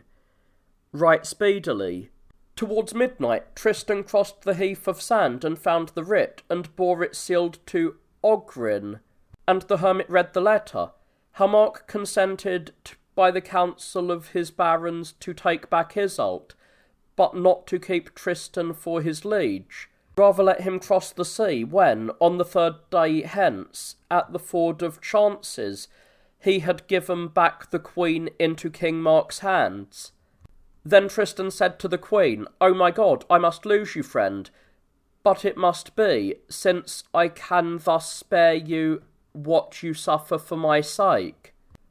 But when we part forever, I will give you a pledge of mine to keep, and from whatever unknown land I reach, I will send some messenger, and he will bring back word of you, and at your call I will come from far away." Iseult said, sighing, "Tristan, leave me your dog, and every time I see him I will remember you, and will be less sad. And friend, I have here a ring of green jasper. Take it for the love of me, and put it on your finger. Then, if anyone comes saying he is from you, I will not trust him at all, until he shows me this ring. But once I have seen it, there is no power or royal ban that can prevent me from doing what you bid, wisdom or folly. Friend," he said, "here I give you toothhold." "Friend," she replied, "take this ring in reward." And they kissed each other on the lips. Now Ogrin, having left the lovers at the hermitage, hobbled upon his crutch to the place called the Mount, and he bought ermine there, and fur, and cloth of silk, and purple and scarlet, and a palfrey harnessed in gold that went softly. And the folk laughed to see him spending upon these the small moneys he had amassed for so long. But the old man put the rich stuffs upon the palfrey and came back to Iseult. "And, queen," said he, "take these gifts of mine, that you may seem the finer on the day when you come to the ford." Meanwhile the king had cried throughout Cornwall the news that on the third day he would make his peace with the queen at the ford, and knights and ladies came in a crowd to the gathering, for all loved the queen and would see her, save the 3 felons that yet survived. On the day chosen for the meeting, the field shone far with the rich tents of the barons, and suddenly Tristan and Iseult came out at the forest's edge, and caught sight of King Mark, far off among his baronry. "Friend," said Tristan, "there is the king, your lord, his knights and his men. They are coming towards us, and very soon we may not speak to each other again. By the God of power, I conjure you, if ever I send you a word, do you my bidding." "Friend," said Iseult, "on the day that I see the ring, no tower, no wall, no stronghold will let me from doing the will of my friend." "Why then," he said, "Iseult, may God reward you." Their horses went abreast, and he drew her towards him with his arms. "Friend," said Iseult, "hear my last prayer. You will leave this land, but wait some days. Hide until you know how the king may treat me, whether in wrath or kindness, for I am afraid. Friend, Ori the woodsman will entertain you hidden. Go you by night to the abandoned cellar that you know, and I will send Penris there to say if anyone misuses me. Friend, none would dare. I will stay hidden with Ori, and if any misuse, you let him fear me as the enemy himself." Now the 2 troops were near, and they saluted, and the king rode a bow shot before his men, and with him Dinas of Lydon. And when the barons had come up, Tristan, holding Iseult's palfrey by the bridle, bowed to the king, and said, "O king, I yield you here Iseult the fair, and I summon you before the men of your land, that I may defend myself in court, for I have no other judgment.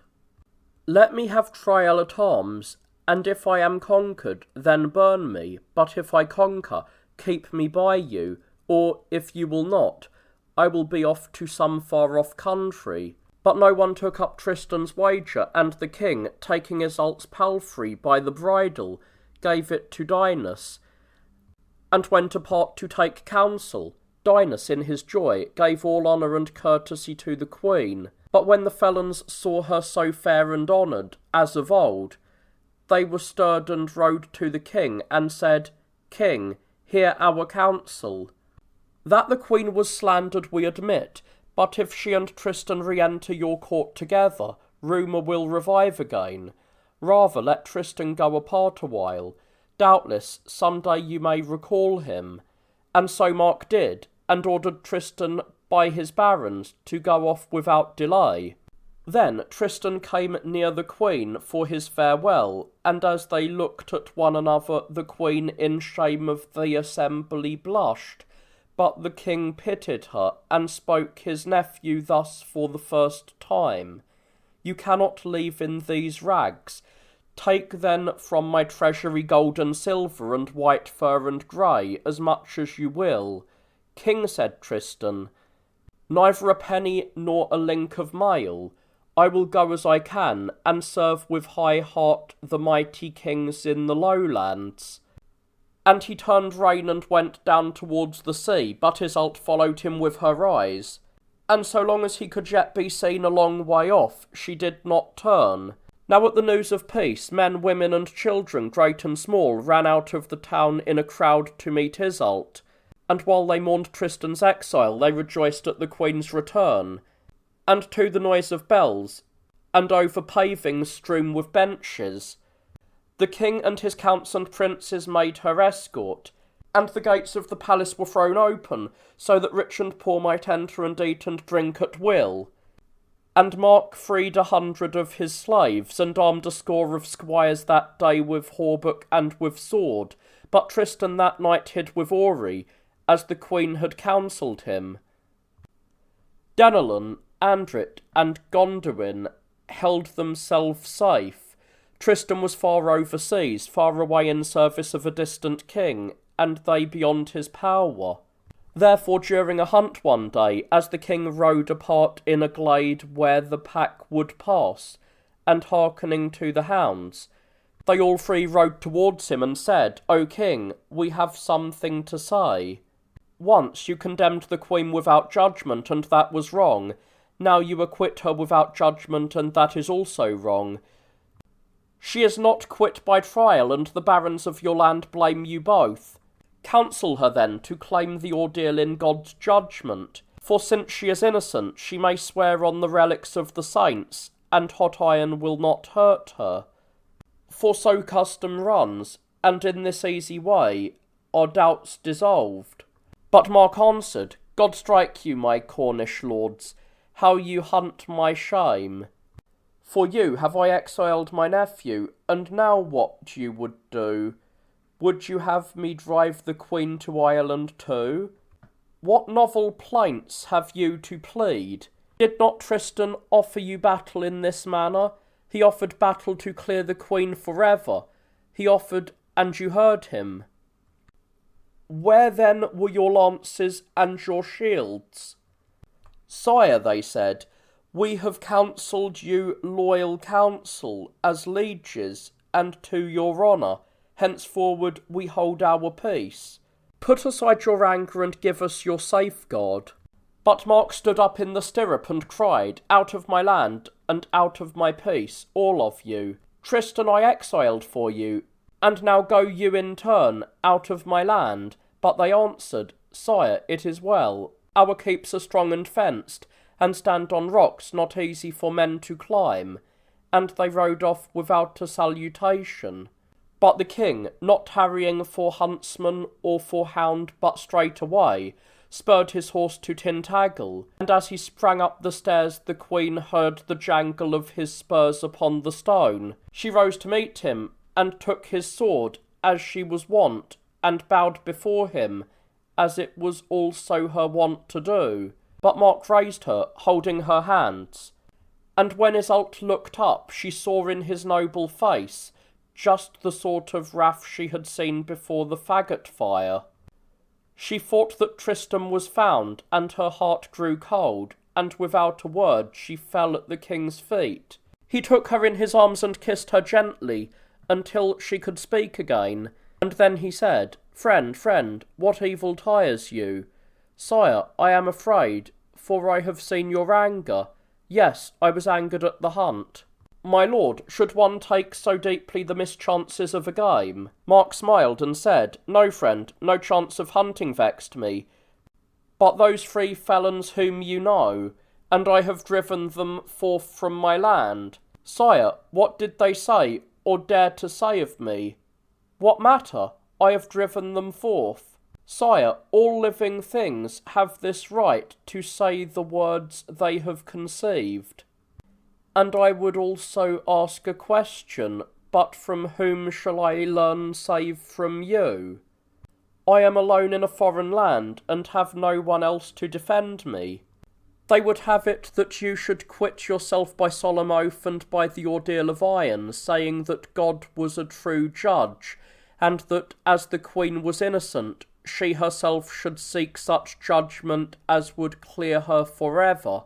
This was their clamour and their incessant demand, but let us leave it. I tell you, I have driven them forth.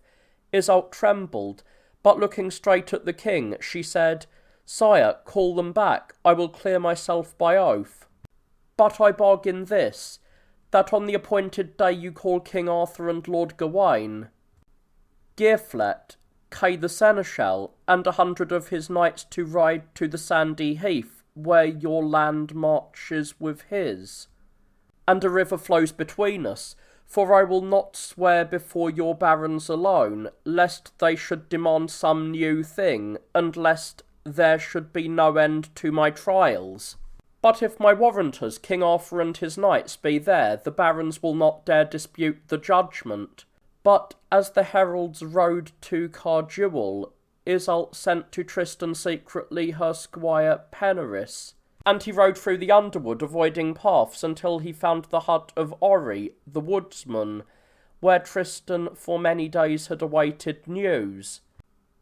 Penneris told him all, the ordeal, the place, and the time, and added, My lord, the Queen would have you on that day and place come dressed as a pilgrim, so that none may know you, unarmed, so that none may challenge, to the sandy heath. She must cross the river to the place appointed. Beyond it, where Arthur and his 100 knights will stand, be you also, for my lady fears the judgment, but she trusts in God. Then Tristan answered, Go back, my friend, return you to the Queen, and say that I will do her bidding.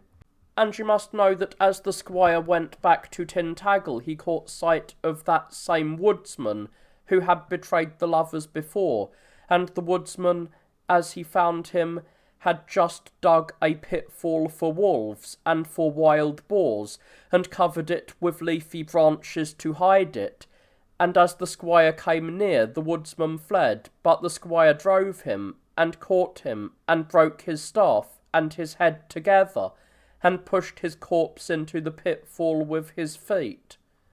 On the appointed day, King Mark and Iseult and the barons of Cornwall stood by the river, and the knights of Arthur and all their host were arrayed beyond.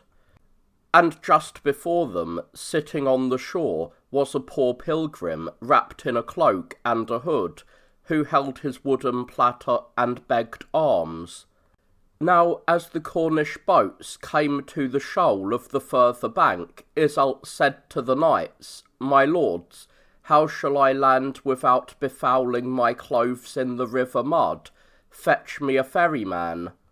And one of the knights hailed the pilgrim, and said, Friend, truss your coat, and try the water. Carry you the Queen to shore, unless you fear the burden. But as he took the Queen in his arms, she whispered to him, Friend, and then she whispered to him lower still, Stumble upon the sand. And as he touched shore he stumbled, holding the Queen in his arms, and the squires and boatmen with their oars and boat-hooks drove the poor pilgrim away. But the Queen said, Let him be, some great travail and journey has weakened him, and she threw to the pilgrim a little clasp of gold. Before the tent of King Arthur was spread a rich Nicean cloth upon the grass, and the holy relics were set upon it, taken out of their covers and their shrines. And round the holy relics on the sword stood a guard more than a king's guard, for Lord Gawain. Girflet and Kay the Seneschal kept ward over them. The queen, having prayed to God, took off the jewels from her neck and hands, and gave them to the beggars all around. She took off her purple mantle, and her overdress, and her shoes with their precious stones, and gave them also to the poor that loved her. She kept upon her only the sleeveless tunic, and then with arms and feet quite bare she came between the two kings, and all around the barons watched her in silence, and some wept, for near by the holy relics was a brazier burning, and trembling a little she stretched her right hand towards the bones, and said, Kings of Lorges and of Cornwall, my lords Gawain and Kay and Girflet, and all of you that are my warranters, to these holy things and all the holy things of earth, I swear that no man has held me in his arms saving King Mark, my lord, and that poor pilgrim. King Mark, will that oath stand? Yes, Queen, he said, and God see to it. Amen, said Iseult, and then she went near the brazier, pale and stumbling, and all were silent. The iron was red, but she thrust her bare arms among the coals and seized it, and bearing it took 9 steps. Then, as she cast it from her, she stretched her arms out in a cross with the palms of her hands wide open, and all the men saw them fresh and clean and cold. Seeing that great sight, the kings and the barons and the people stood for a moment silent. Then they stirred together, and they praised God loudly all around. When Tristan had come back to Orry's hut, and had loosened his heavy pilgrim's cape, he saw clearly in his heart that it was time to keep his oath to King Mark, and to fly the land. 3 days yet he tarried, because he could not drag himself away from that earth, but on the 4th day he thanked the woodman, and said to Gorvenal, Master, the hour is come. And he went into Wales, into the land of the great Duke Gillian, who was young, powerful, and frank in spirit, and welcomed him nobly as a God-sent guest. And he did everything to give him honour and joy, but he found that neither adventure nor feast could soothe what Tristan suffered. One day as he sat by the young Duke's side, his spirit weighed upon him, so that knowing it he groaned, and the Duke, to soothe him, ordered into his private room a fairy thing, which pleased his eyes, when he was sad, and relieved his own heart. It was a dog, and the valets brought it to him, and they put it upon a table there. For this dog was a fairy dog, and came from the Duke of Avalon, for a fairy had given it him as a love gift, and no one can well describe its kind or beauty. And it bore at its neck, hung to a little chain of gold, a little bell, and that tinkled so gaily and so clearly and so soft, that as Tristan heard it, he was soothed, and his anguish melted away, and he forgot all that he had suffered for the Queen, for such was the virtue of the bell, and such its property, that whosoever heard it, he lost all pain.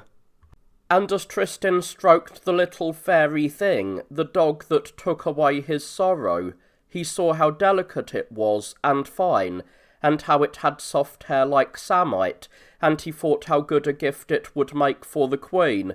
But he dared not ask for it right out, since he knew that the Duke loved this dog beyond everything in the world, and would yield it to no prayers, nor to wealth, nor to wile. So one day Tristan, having made a plan in his mind, said this, Lord, what would you give to the man who could rid your land of the hairy giant Urgan, that levies such a toll? Truly, the victor might choose what he would, but none will dare. Then said Tristan, Those are strange words, for good comes to no land save by risk and daring, and not for all the gold of Milan would I renounce my desire to find him in this wood and bring him down. Then Tristan went out to find Urgan in his lair, and they fought hard and long, until courage conquered strength, and Tristan, having cut off the giant's hand, bore it back to the Duke. And, sire, said he, since I may choose a reward according to your word, give me the little fairy dog. It was for that I conquered Urgan, and your promise stands. Friend, said the Duke, take it then, but in taking it, you take away also all of my joy. Then Tristan took the little fairy dog, and gave it in ward to a Welsh harper, who was cunning, and who bore it to Cornwall, until he came to Tintagel, and having come there put it secretly into Brannigan's hands, and the Queen was so pleased that she gave 10 marks of gold to the harper, but she put it about that the Queen of Ireland, her mother, had sent the beast. And she had a goldsmith work a kennel for him, all jewelled and encrusted with gold and enamel laid, and wherever she went she carried the dog with her in memory of her friend, and as she watched it, sadness and anguish and regrets melted out of her heart. At first she did not guess the marvel, but thought her consolation was because the gift was Tristan's, until one day she found that it was fairy, and that it was the little bell that charmed her soul, and she thought, what have I to do with comfort since he is sorrowing? He could have kept it too, and have forgotten his sorrows, but with high courtesy he sent it to me, to give me his joy, and to take up his pain again. Friend, while you suffer, so long will I suffer also. And she took the magic bell, and shook it just a little, and then by the open window she threw it into the sea. Apart, the lovers could neither live nor die, for it was life and death together, and Tristan fled his sorrow through seas and islands and many lands. He fled his sorrow still by seas and islands, until at last he came back to his land of Lyonesse, and there Roalt, the keeper of faith, welcomed him with happy tears, and called him son. But he could not live in the peace of his own land, and he turned again, and rode through kingdoms and through barrenries, seeking adventure. From the Lyonesse to the lowlands, from the lowlands on to the Germanies, through the Germanies and into Spain. And many lords he served, and many deeds he did, but for 2 years no news came to him out of Cornwall, nor friend nor messenger. Then he thought that Iseult had forgotten. Now it happened one day that, riding with Gorvenal alone, he came into the land of Brittany. They rode through a wasted plain of ruined walls and empty hamlets and burned fields everywhere, and the earth deserted of men, and Tristan thought, I am weary, and my deeds profit me nothing. My lady is far off, and I shall never see her again. Or why for 2 years has she made no sign? Or why has she sent no messenger to find me as I wandered? But in Tintagel, Mark honours her, and she gives him joy, and that little fairy bell has done a thorough work, for little she remembers or cares for the joys and the mourning of old, little for me, as I wander in this deserted place. I too will forget. On the 3rd day, at the hour of noon, Tristan and Gorvenal came near a hill where an old chantry stood, and close by a hermitage also. And Tristan asked what wasted land that was, and the hermit answered, Lord, it is a Breton land, which Duke Hod holds, and once it was rich in pasture and plough-land, but Count Riol of Nantes has wasted it. For you must know that this Count Riol was the Duke's vassal, and the Duke has a daughter, fair among all kings' daughters, and Count Riol would have taken her to wife, but her father refused her to a vassal, and Count Riol would have carried her away by force. Many men have died in that quarrel. And Tristan asked, Can the Duke wage his war? And the hermit answered, Hardly, my lord. Yet his last keep of Cariax holds out still, for the walls are strong, and strong is the heart of the Duke's son, Cedrin, a very good knight and bold, but the enemy surrounds them on every side and starves them. Very hardly do they hold their castle. Then Tristan asked, How far is this keep of Cariax? Sir, said the hermit, it is but 2 miles further on this way. Then Tristan and Gorvenal lay down, for it was evening. In the morning, when they had slept, and when the hermit had chanted, and had shared his black bread with them, Tristan thanked him and rode hard to Cariax. And as he halted beneath the fast high walls, he saw a little company of men behind the battlements, and he asked if the Duke was there with his son Cedrin. Now Hod was among them, and when he cried yes, Tristan called up to him and said, I am Tristan, King of Lyonesse, and Mark of Cornwall is my uncle. I have heard that your vassals do you a wrong, so I have come to offer you my arms. Alas, Lord Tristan, go you on your way alone, and God reward you, for here within we have no more food, no wheat or meat or any stores, but only lentils and a little oats remaining. But Tristan said, For 2 years I dwelt in a forest, eating nothing save roots and herbs, yet I found it a good life, so open you the door. They welcomed him with honour, and Cedrin showed him the wall and the dungeon keep, with all their devices, and from the battlements he showed the plain where far away gleamed the tents of Duke Riol.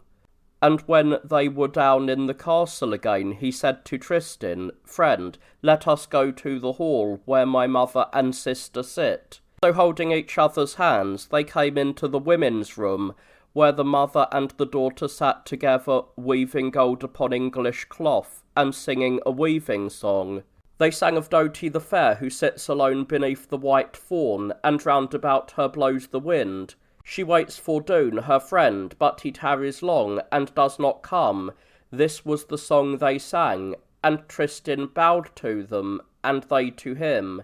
Then Cedrin, showing the work his mother did, said, See, friend Tristan, what a workwoman is here, and how marvellously she adorns stoles and chasubles for the poor minsters, and how my sister's hand runs thread of gold upon this cloth. Of right, good sister, are you called Iseult of the White Hands? But Tristan, hearing her name, smiled and looked at her more gently. And on the morrow Tristan, Cedrin, and 12 young knights left the castle and rode to a pine wood near the enemy's tents. They sprang from ambush, and captured a waggon of Count Riol's food, and from that day, by escapade and ruse, they would carry tents and convoys and kill off men, nor ever come back without some booty, so that Tristan and Cedrin began to be brothers in arms, and kept faith and tenderness, as history tells. And as they came back from these rides, talking chivalry together, often did Cedrin praise to his comrades his sister, Iseult of the White Hands, for her simplicity and beauty. One day, as the dawn broke, a sentinel ran from the tower through the halls, crying, Lord, you have slept too long, for an assault is on.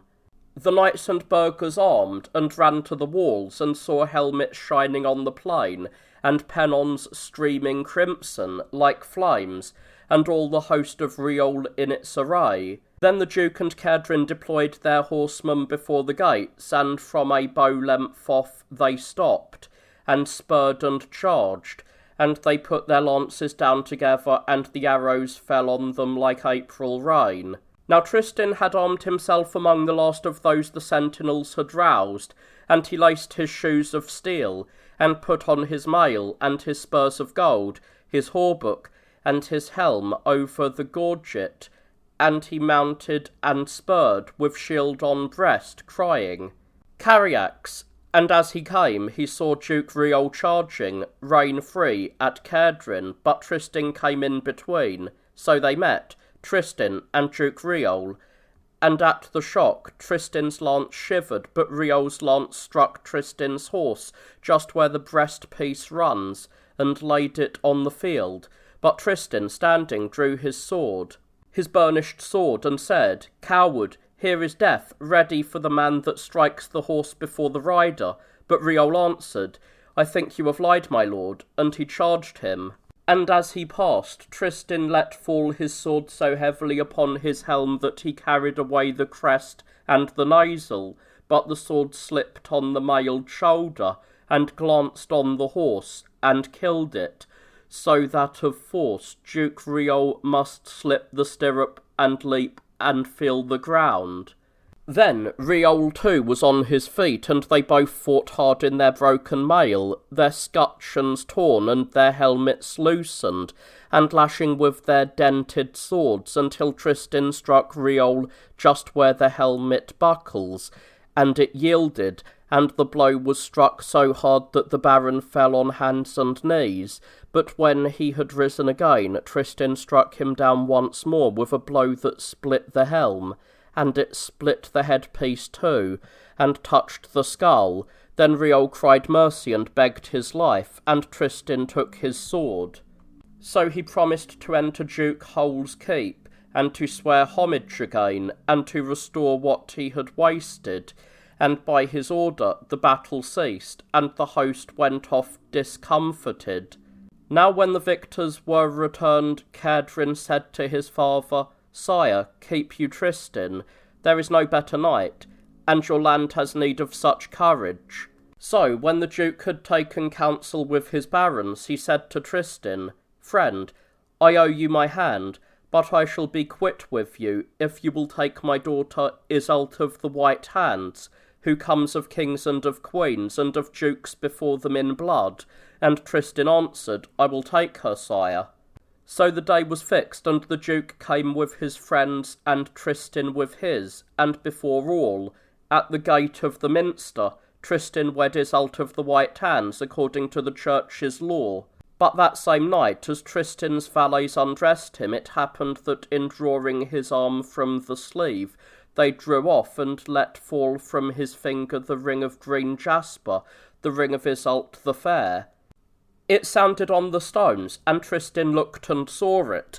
Then his heart awoke, and he knew that he had done wrong, for he remembered the day when Iseult the fair had given him the ring. It was in that forest where for his sake she had led the hard life with him, and that night he saw again the hut in the woods, where he was bitter with himself that ever he had accused her of treason, for now it was that he had betrayed her, and he was bitter with himself also in pity for this new wife, and her simplicity, and her beauty. See how these two Iseults had met him in an evil hour, and to both had he broken faith. Now Iseult of the White Hands said to him, hearing him sigh, Dear lord, have I hurt you in anything?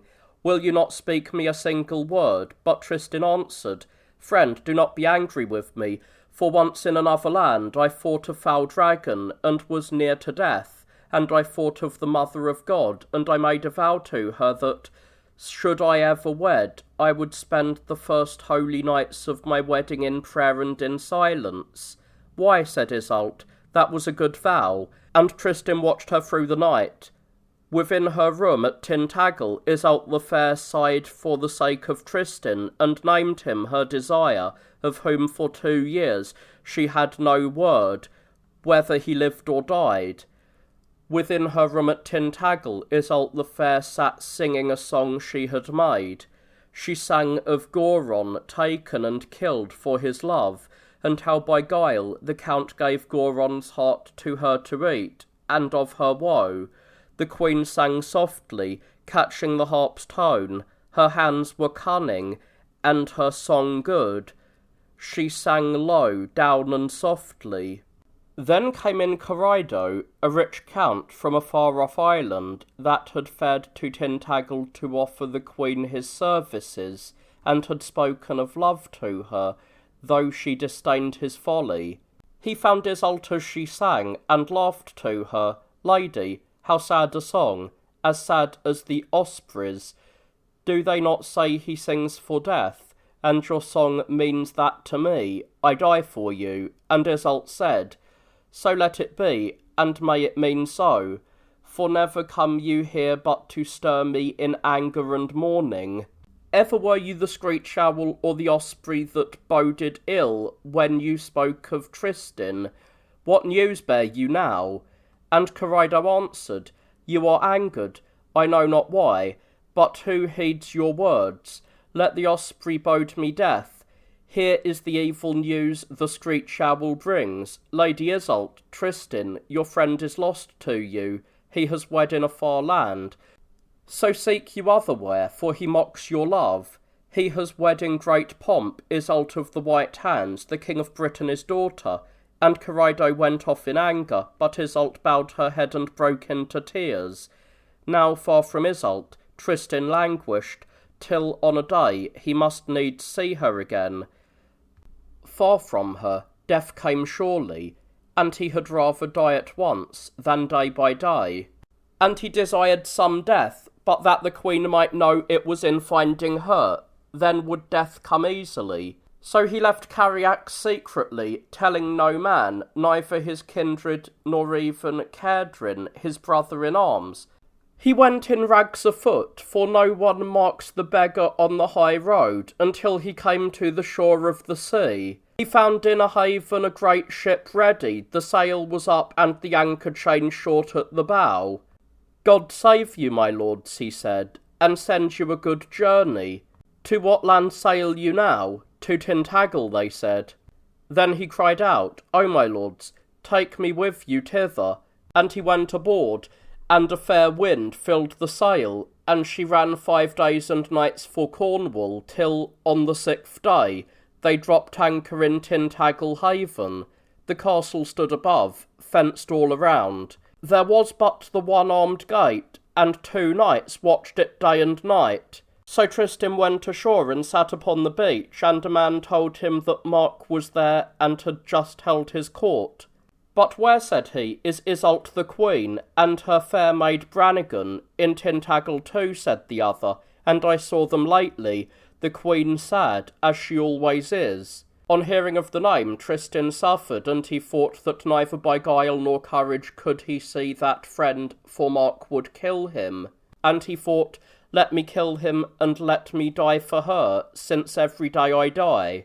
But you, Iseult, even if you knew me here, would you not drive me out? And he thought, I will try guile. I will seem mad, but with a madness that shall be great wisdom, and many shall think me a fool that have less wit than I. Just then a fisherman passed in a rough cloak and cape, and Tristan, seeing him, took him aside and said, Friend, will you not change clothes? And as the fisherman found it a very good bargain, he said in answer, Yes, friend, gladly. And he changed and ran off at once, for fear of losing his gain. Then Tristan shaved his wonderful hair, he shaved it close to his head, and left across all bald, and he rubbed his face with magic herbs, distilled in his own country, and it changed in colour and skin, so that none could know him, and he made him a club from a young tree, torn from a hedgerow, and hung it to his neck, and went barefoot towards the castle. The porter made sure that he had to do with a fool, and said, Good morrow, fool, where have you been this long while? And he answered, At the abbot of St. Michael's wedding, and he wed an abbess, large and veiled. And from the Alps to Mount St. Michael, how far they came, the priests and abbots, monks and regulars, all dancing on the green, with staves under the high tree's shade. But I left them all to come hither, for I serve at the king's board to-day. Then the porter said, Come in, Lord Fool, the hairy Urgan's son, I know, and like your father. And when he was within the courts, the serving men ran after him and cried, The fool, the fool. But he made play with them, though they cast stones and struck him as they laughed. And in the midst of laughter and their cries, as the rout followed him, he came to that hall where, at the queen's side, King Mark sat under his canopy. And as he neared the door with his club at his neck, the king said, Here is a mercy fellow, let him in. And they brought him in, his club at his neck. And the king said, Friend, welcome, what seek you here? Iseult, said he, whom I love so well, I bring my sister with me, Brunhild the beautiful. Come, take her, you are weary of the queen. Take you my sister, and give me here Iseult, and I will hold her and serve you for her love. The king said, laughing, Fool, if I gave you the queen, where would you take her, pray? Oh, very high, he said, between the clouds and heaven, into a fair chamber glazed. The beams of the sun shine through it, yet the winds do not trouble it at all. There would I bear the queen into that crystal chamber of mine, all compact of roses and the morning. The king and his barons laughed and said, Here is a good fool, at no loss for words. But the fool, as he sat at their feet, gazed at Iseult most fixedly. Friend, said King Mark, what warrant have you that the queen would heed so foul a fool as you? O sire, he answered gravely, many deeds have I done for her, and my madness is from her alone. What is your name? They said and laughed. Tristan, said he, that loved the queen so well, and still till death will love her. But at hearing the name, the queen angered and weakened together, and said, Get hence for an evil fool. But the fool, marking her anger, went on, Queen Iseult, do you mind the day when, poisoned by the Moorholt's spear, I took my harp to sea, and fell upon your shore? Your mother healed me with strange drugs. Have you no memory, my queen? But Iseult answered, Out, fool, out! Your folly and you have passed the bounds. But the fool, still playing, pushed the barons out, crying, Out, madman, out! Leave me to counsel with Iseult, since I come here for the love of her. And as the king laughed, Iseult blushed and said, King, drive me forth this fool. But the fool still laughed and cried, Queen, do you mind you of the dragon I slew in your land? I hid its tongue in my hose, and burnt of its venom I fell by the roadside. Ah, what a knight was I then! And it was you that succoured me. Iseult replied, Silence, you wrong all knighthood by your words, for you are a fool from birth. Cursed be the sailors that brought you hither, rather they should have cast you into the sea. Queen Iseult, he still said on, do you mind you of your haste when you would have slain me with my own sword, and of the hair of gold, and of how I stood up to the seneschal? Silence, she said, you drunkard. You were drunk last night, and so you dreamt these dreams. Drunk, and still so I am, said he, but of such a draught that never can the influence fade. Queen Iseult, do you mind you of that hot and open day on the high seas? We fasted and we drank together from the same cup, and since that day have I been drunk with an awful wine. When the queen heard these words, which she alone could understand, she rose and would have gone, but the king held her by her ermine cloak, and she sat down again. And as the king had his fill of the fool, he called for his falcons and went to hunt. And Iseult said to him, Sire, I am weak and sad. Let me go rest in my room. I am tired of these follies. And she went to her room in thought, and sat upon her bed, and mourned, calling herself a slave, and saying, Why was I born? Brannigan, dear sister, life is so hard to me, that death would be better. There is a fool without, shaven criss-cross, and come in an evil hour, and he is a warlock, for he knows in every part myself and my whole life. He knows what you and I and Tristan only know. Then Brannigan said, It must be Tristan.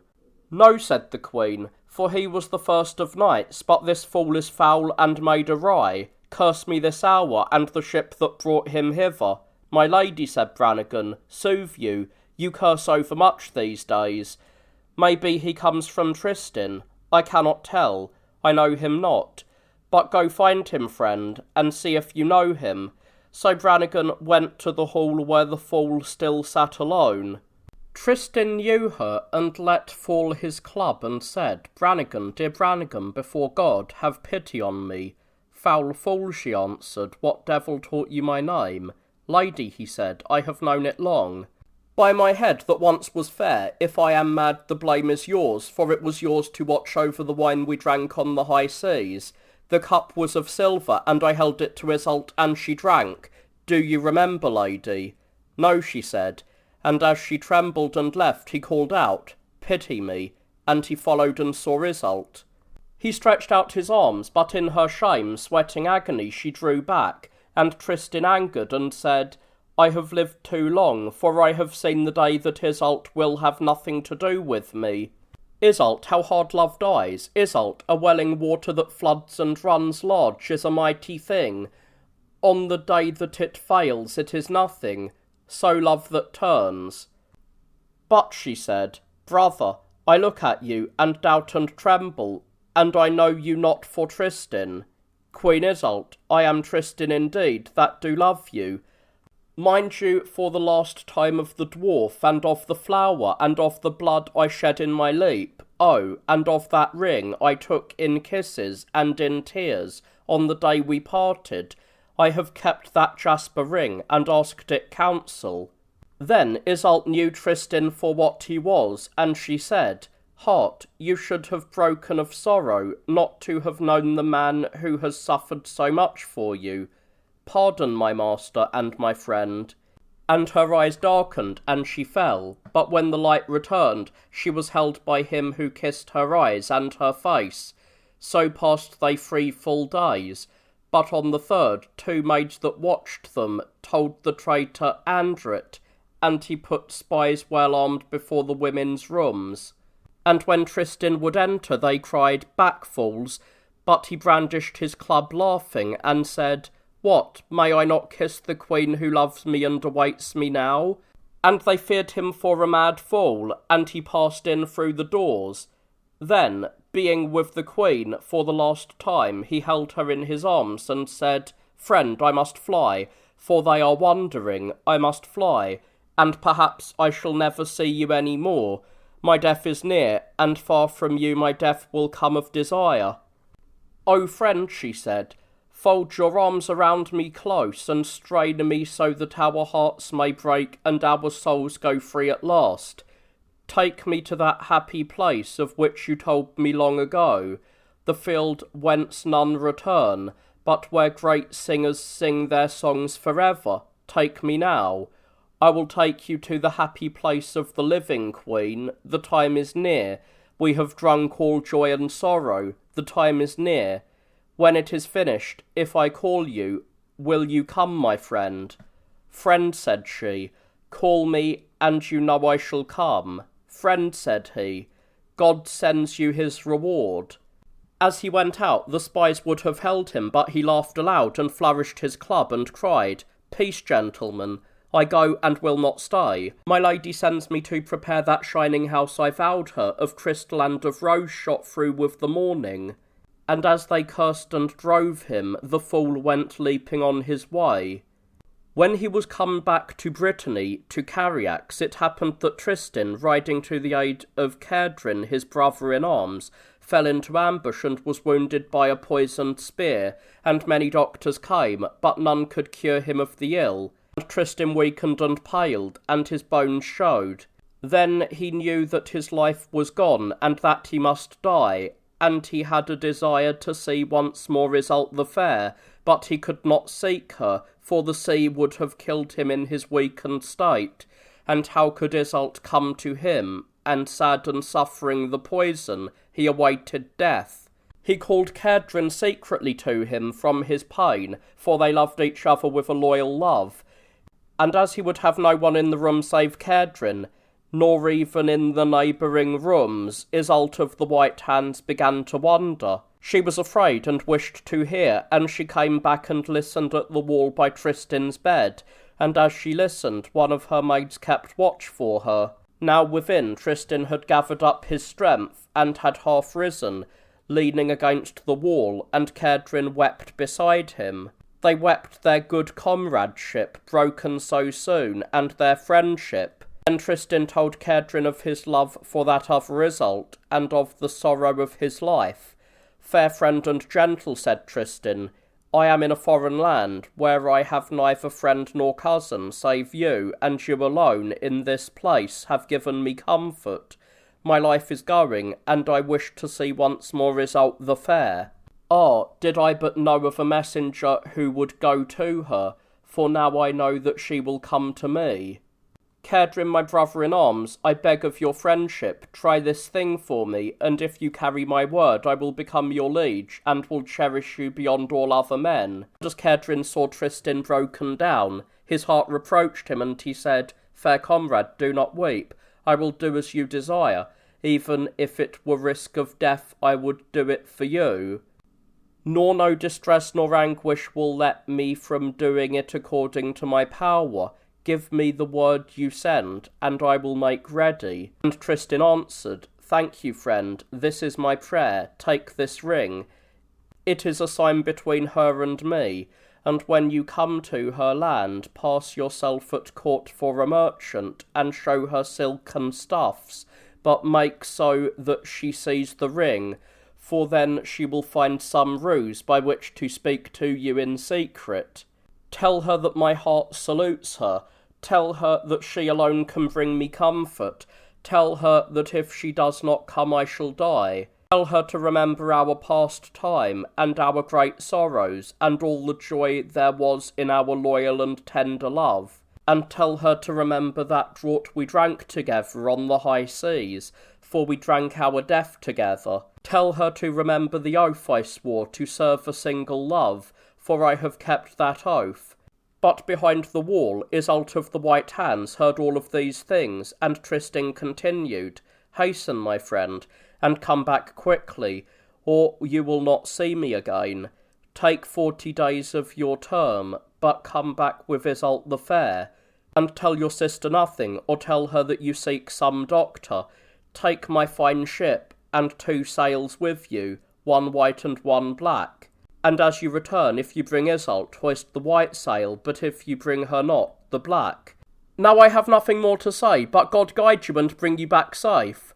With the first fair wind, Kedrin took the open sea, weighed anchor and hoisted sail, and ran with a light air and broke the seas. They bore rich merchandise with them, dyed silks of rare colours, enamel of taurine, and wines of Poitou. For by this ruse Kedrin thought to reach Iseult. 8 days and nights they ran full sail to Cornwall. Now a woman's wrath is a fearful thing, and all men fear it, for according to her love, so will her vengeance be. And their love and their hate come quickly, but their hate lives longer than their love, and they will make play with love, but not with hate. So Iseult of the White Hands, who had heard every word, and who had so loved Tristan, waited her vengeance upon what she loved most in the world. But she hid it all, and when the doors were open again she came to Tristan's bed and served him with food as a lover should, and spoke him gently and kissed him on the lips, and asked him if Kedrin would soon return with one to cure him. But all day long she fought upon her vengeance. And Kedrin sailed and sailed until he dropped anchor in the haven of Tintagel. He landed and took with him a cloth of rare dye and a cup well chiselled and worked, and made a present of them to King Mark, and courteously begged of him his peace and safeguard that he might traffic in his land, and the king gave him his peace before all the men of the palace. Then Kedrin offered the queen a buckle of fine gold, and said, Queen, the gold is good. Then, taking from his finger Tristan's ring, he put it side by side with the jewel, and said, See, O queen, the gold of the buckle is the finer gold, yet the ring also has its worth. When Iseult saw what ring that was, her heart trembled and her colour changed, and fearing what might be said next, she drew Kedrin apart near a window, as if to see and bargain the better, and Kedrin said to her, Low down, Lady, Tristan is wounded of a poisoned spear, and is about to die. He sends you word that you alone can bring him comfort, and recalls you to the great sorrows that you bore together. Keep you the ring, it is yours. But Iseult answered, weakening, Friend, I will follow you. Get ready your ship tomorrow at dawn. And on the morrow at dawn they raised anchor, stepped mast, and hoisted sail, and happily the boat left land. But at Cariax Tristan lay and longed for Iseult's coming. Nothing now filled him any more, and if he lived it was only as awaiting her. And day by day he sent watchers to the shore to see if some ship came, and to learn the colour of her sail. There was no other thing left in his heart. He had himself carried to the cliff of the Penmarks, where it overflows the sea, and all the daylight long he gazed far off over the water. Hear now a tale most sad and pitiful to all who love.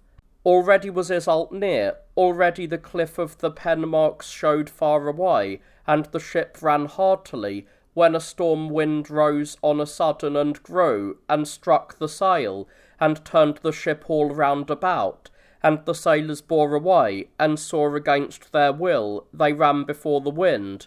The wind raged and big seas ran, and the air grew thick with darkness, and the ocean itself turned dark, and the rain drove in gusts. The yard snapped, and the sheet. They struck their sail, and ran with wind and water. In an evil hour they had forgotten to haul their pinnacle abroad. It leapt in their wake, and a great sea bore it away. Then Iseult cried out, God does not will that I should live to see him, my love, once, even one more time. God wills my drowning in this sea. O Tristan, had I spoken to you but once again, it is little I should have cared for a death come afterwards. But now, my love, I cannot come to you, for God so wills it, and that is the core of my grief. And thus the queen complained so long that the storm endured, but after 5 days it died down. Kedrin hoisted the sail, the white sail, right up to the very masthead with great joy, the white sail, that Tristan might know its colour from afar, and already Kedrin saw Brittany far off like a cloud. Hardly were these things seen and done when a calm came, and the sea lay even and untroubled. The sail belied no longer, and the sailors heed the ship now up, now down, the tide beating backwards and forwards in vain. They saw the shore far off, and the storm had carried their boat away, and they could not land. On the 3rd night Iseult dreamt this dream, that she held in her lap a boar's head, which befouled her skirts with blood. Then she knew that she would never see her lover alive again. Tristan was now too weak to keep his watch from the cliff of the Penmarks, and for many long days within the walls far from the shore he had mourned for Iseult because she did not come. Delirious and alone he mourned and sighed in his restlessness. He was near death from desire. At last the wind freshened, and the white sail showed. Then it was that Iseult of the White Hands took her vengeance. She came to where Tristan lay, and she said, Friend, Kedrin is here. I have seen his ship upon the sea. She comes up hardly, yet I know her. May he bring that which shall heal thee, friend. And Tristan trembled and said, Beautiful friend, you are sure that the ship is his indeed? Then tell me what is the manner of the sail. I saw it plain and well. They have shaken it out and hoisted it very high, for they have little wind. For its colour, why, it is black. And Tristan turned him to the wall and said, I cannot keep this life of mine any longer.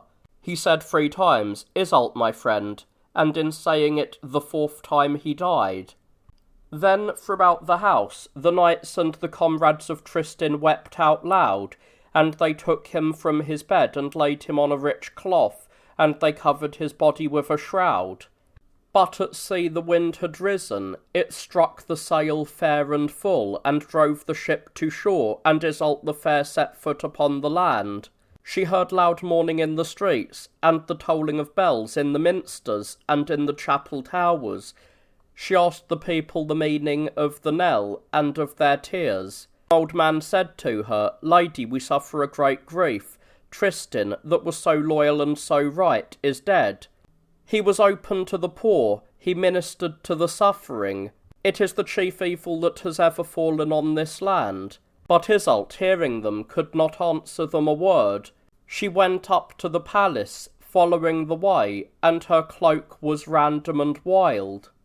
The Bretons marvelled as she went, nor had they ever seen a woman of such a beauty, and they said, "Who is she, or whence does she come?"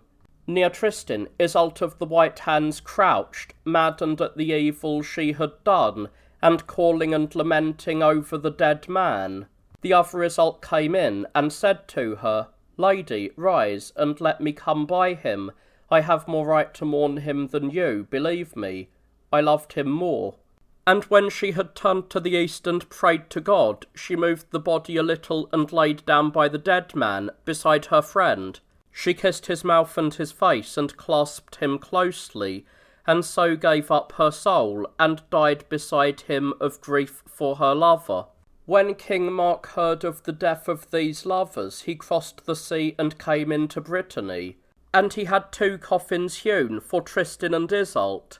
And he took their beloved bodies away with him upon his ship to Tintagel, and by a chantry to the left and right of the apse he had their tombs built round. But in one night there sprang from the tomb of Tristan a green and leafy briar, strong in its branches and in the scent of its flowers. It climbed the chantry and fell to root again by Iseult's tomb. Thence did the peasants cut it down, but thrice it grew again, as flowered and as strong. And they took the marvel to King Mark, and he forbade them to cut the briar any more. The good singers of old time, Beryl and Thomas the Built, Gilbert and Gottfried, told this tale for lovers and none other, and by my pen they beg you for your prayers. They greet those who are cast down, those in heart, those troubled, and those filled with desire. May all herein find strength against inconstancy, and despite, and loss, and pain, and all the bitterness of loving.